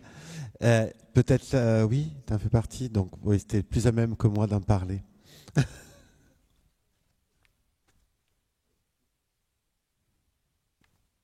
Après, juste, je crois que dans le rapport de la CNCDH que vous pouvez retrouver en ligne, leur gros rapport, ils ont une section sur le milieu éducatif. Donc, du coup, il y aura, et ils ont des recommandations. Et je pense qu'ils font aussi le point sur ce qui est fait actuellement, ce qui est à faire, etc. Donc, vous pourrez retrouver des éléments sur le rapport de la CNCDH. Donc, je m'appelle Vincent Golphin, donc je suis enseignant en école élémentaire et j'ai aussi fait de la maternelle. J'ai eu mon concours en 2017 et je pense pouvoir répondre à votre question sur la formation initiale des enseignants. Alors à l'époque, moi j'ai passé le concours il y a donc 6 ans. On avait quelques heures de formation initiale et très peu de formation continue.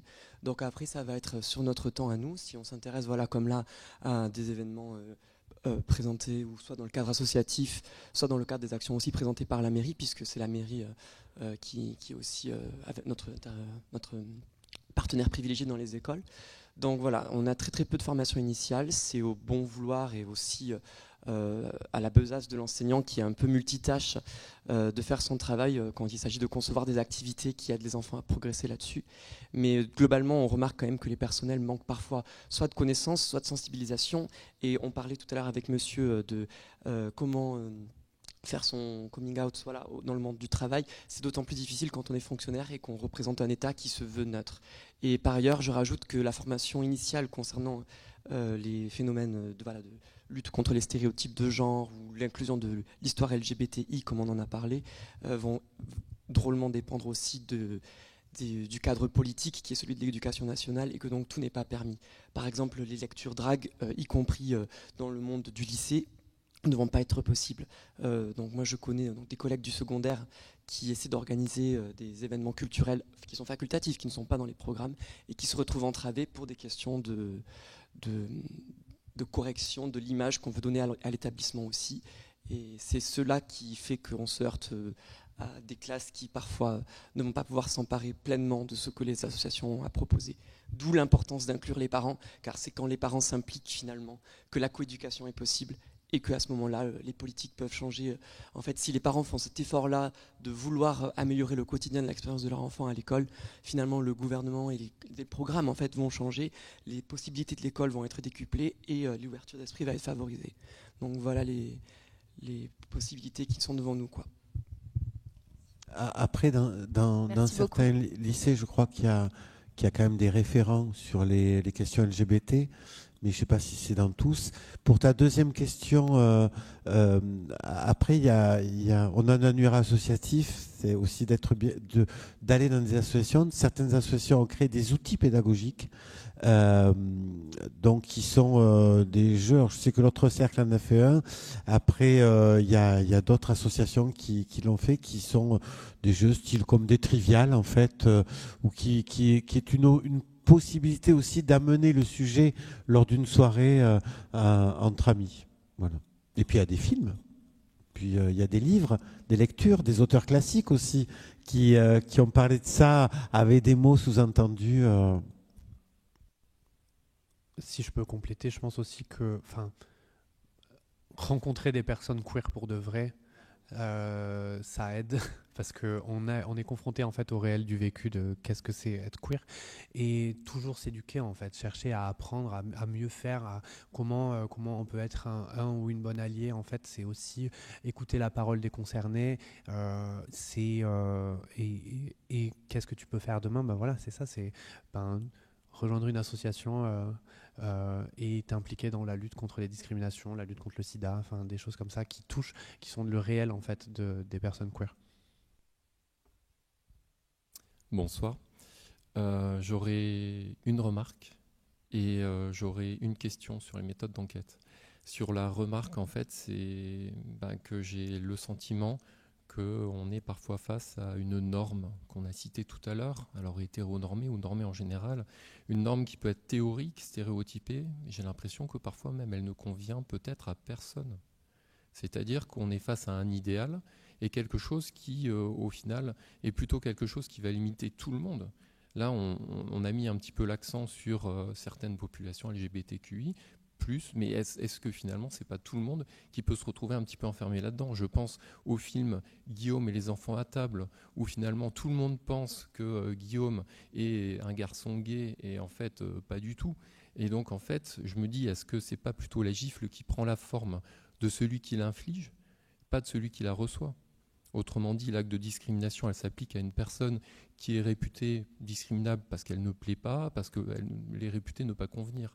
Mais donc l'idée, c'est peut-être déjà à la base de revenir sur l'éducation, de revenir sur un esprit critique, de revenir sur des récits positifs.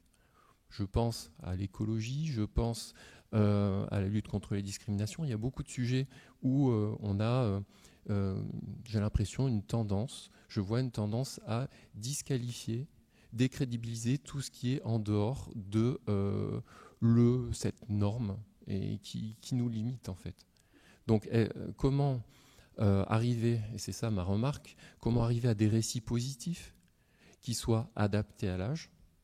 Je pense au débat sur le baiser de la Lune, mais pas seulement, enfin, toutes ces questions. Donc des récits positifs dans les médias, dans l'éducation, dans la famille, dans le travail, peut-être déconstruire des réseaux sociaux avec des fausses nouvelles, des choses qui finalement vont alimenter ces croyances limitantes, et développer l'esprit critique pour analyser les faits et les opinions. Voilà, ça c'était un petit peu ma remarque. Je vais être plus court sur la question.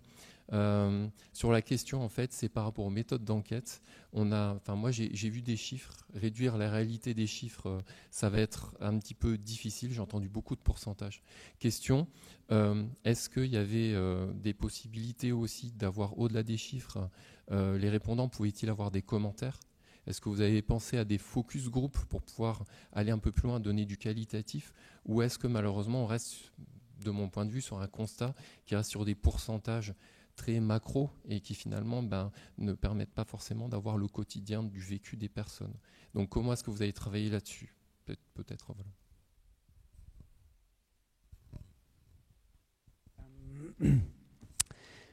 Alors, on n'a pas pu faire de focus group.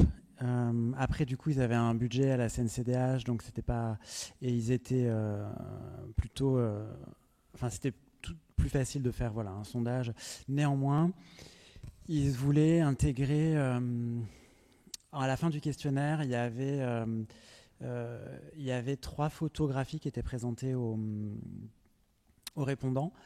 Une photographie qui montrait 2 personnages adultes hommes, masculins, avec 2 enfants, donc dans les esprits facilement assimilables à un couple d'hommes avec enfants. Il y avait une image d'un panneau en Pologne qui était l'œuvre d'un artiste polonais qui disait le nom d'une ville, à l'entrée d'une ville, le nom de la ville, et dessous LGBT sont interdits. Et en fait, cet artiste a fait ça à l'entrée de plusieurs villes, et donc du coup on présentait une photographie de ce panneau. Et la 3e photo, c'était une actrice afro-américaine trans dont j'ai encore une fois oublié les noms. Oui, voilà, Laverne Cox. Et alors, il y avait des questions d'opinion. Je me rappelle plus trop, j'ai pas relu, mais du coup, c'est commenté dans le rapport que vous pouvez trouver en ligne. Ce qui était intéressant de voir sur ces images-là, en revanche, ce dont je me rappelle, c'est que voilà, c'était ça. En fait, ils commentaient les photos. Donc là, on a des réponses plus qualitatives. On avait demandé à Harris Interactive de coder les différentes réponses. Donc en gros, il y avait, c'était un codage assez simple. Moi, j'avais essayé de le faire seul, mais comme il y avait 2000 réponses, ça m'aurait pris, le temps d'une thèse. Et donc du coup, il y avait un codage assez simple, réponse positive, réponse négative et réponse neutre, où on ne sait pas trop ce que c'est, où ça n'a rien à voir avec le schmilblick. Et du coup, ces réponses un peu fourre-tout étaient plus fortes que dans le reste des questions d'opinion un peu ciblées. Donc il y avait ça qui ressortait. Après, ça allait en fait dans le même sens, c'est-à-dire que les réponses positives, on est autour de 60%. Donc c'est moins en fait que sur le reste des questions qui sont des questions ciblées, où on est autour des 3/4, donc 75%, parfois plus, qui répondent l'homosexualité est acceptable et tout ça. L'homoparentalité c'est acceptable. Là on est autour des 3/4. Là sur les photos, avec des réponses ouvertes, les réponses positives sont majoritaires mais sont moins massives. Et pas mal de gens qui allaient dans la réponse, qui donnaient des réponses qui n'avaient pas grand-chose à voir. Et j'avais quand même regardé, du coup, j'avais fait des recherches par mots-clés, et parce que du coup, c'était des réponses ouvertes, et il y avait des réponses qui étaient clairement homophobes, ou transphobes, ou en tout cas, voilà, pas sympathiques. Par contre, j'ai plus le pourcentage en tête, mais il me semble que c'était autour de 5% des réponses qui étaient vraiment désagréables, quoi. Ce qui rappelle aussi, et ça on le voit dans des trucs, dans des études de psychologie sociale américaine, dans toutes ces questions de tolérance, d'acceptation, il y a toujours des poches de résistance homophobe assez fortes, des petites poches comme ça, voilà, de 5%, 10% selon les questions, mais qui subsistent, quoi. Et je voulais juste réagir par rapport à la remarque. Je pense que l'hétéropatriarcat, c'est un système capitaliste qui ne convient à personne. Les hommes sont surreprésentés dans les taux de suicide quand même. Les personnes queer aussi, mais voilà, les hommes sont les premiers, je ne sais pas si c'est les premiers, mais en tout cas ils sont très représentés dans les taux de suicide, alors que c'est eux qui sont bénéficiaires du système et c'est eux qui ont créé ce système. Donc voilà, il y a des questions à poser par rapport à ça. Par rapport à ce qui est de la représentation positive des histoires queer, moi je suis assez d'accord. Je trouve que ce serait bien de voir autre chose que des personnes trans qui souffrent ou des personnes queer qui se retrouvent humiliées, etc. Mais moi je fais partie d'une association qui prône la colère et dans laquelle voilà, la colère est une arme utilisée à bon escient montrer en fait des choses qui révoltent, c'est aussi aider à prendre parti. Peut-être une dernière question et après on va essayer de terminer. On va devoir clore le débat. Bon, bonsoir. La mienne, c'est plutôt un commentaire par rapport à ce que je viens d'écouter de le monsieur qui disent qu'on passe plutôt 35% en se cachant leur orientation. Et moi, je viens de la Colombie et pour moi, ça a été un peu étonnant de voir qu'en tant que communauté gay, et avec tout le respect que vous méritez, je pense que la communauté se cache plus ici que dans mon pays. Par contre, les camarades hétérosexuels ou les gens hétérosexuels sont plus ouverts ici. Donc pour moi, ça m'intrigue, ça m'attire beaucoup l'attention de voir que même ici en France, en tant qu'hétérosexuel, les gens, on peut être plus à l'aise. Et je pense qu'il y a un peu de préjudice à l'intérieur de la même communauté. Oui. Et d'un autre côté, dans l'association dans laquelle je suis rentré il y a presque 8 mois, To Win, et ça m'a fait beaucoup réfléchir par rapport à mon identité de genre. Moi, je me considère comme un homme cis, mais en partageant avec les hétéros mon rôle masculin, ça déconstruit un peu. Et ça, bon, ça m'attire beaucoup l'attention par rapport dans les sujets de la conférence d'aujourd'hui. Merci beaucoup pour ce lien-là. Et en effet, peut-être même en plus d'un pays à l'autre. C'est vrai que là, on est sur l'échantillon de la France. On a parlé plutôt peut-être de l'histoire des pays occidentaux. Et on parlait, c'est vrai tout à l'heure, de contrôle également qui peut exister entre pairs et des différences qu'il y a entre les LGBTIQ. Mais c'est vrai que ça serait peut-être un peu long de continuer là-dessus. En tout cas, je voulais vous remercier vraiment à tous les trois d'être venus. On va devoir terminer le débat. Je voudrais juste vous rappeler que demain, on a une dernière soirée des rencontres pour l'égalité, donc jeudi 16 mars à 19h également ici, qui concerneront des choses qu'on a abordées ensemble sur le rôle et la place pour l'école et les institutions dans la lutte contre le racisme. Donc on aura une conférence avec des chargés de mission de la CNCDH justement sur ce sujet-là. Et également président de l'ECAR, donc il y a la coalition européenne des villes contre le racisme, donc avec une vision aussi européenne. Donc vous pouvez également faire circuler autour de vous. Évidemment, on n'a pas abordé tous les sujets, il y a encore beaucoup de choses à dire, mais j'ai trouvé que c'était une très bonne initiative de s'attaquer à l'hétéronormativité et au modèle dominant. Prochaine thématique aussi sur les masculinités qui pourrait être passionnante à déconstruire. Voilà, donc on espère refaire une programmation rapidement sur ces sujets-là. Merci beaucoup.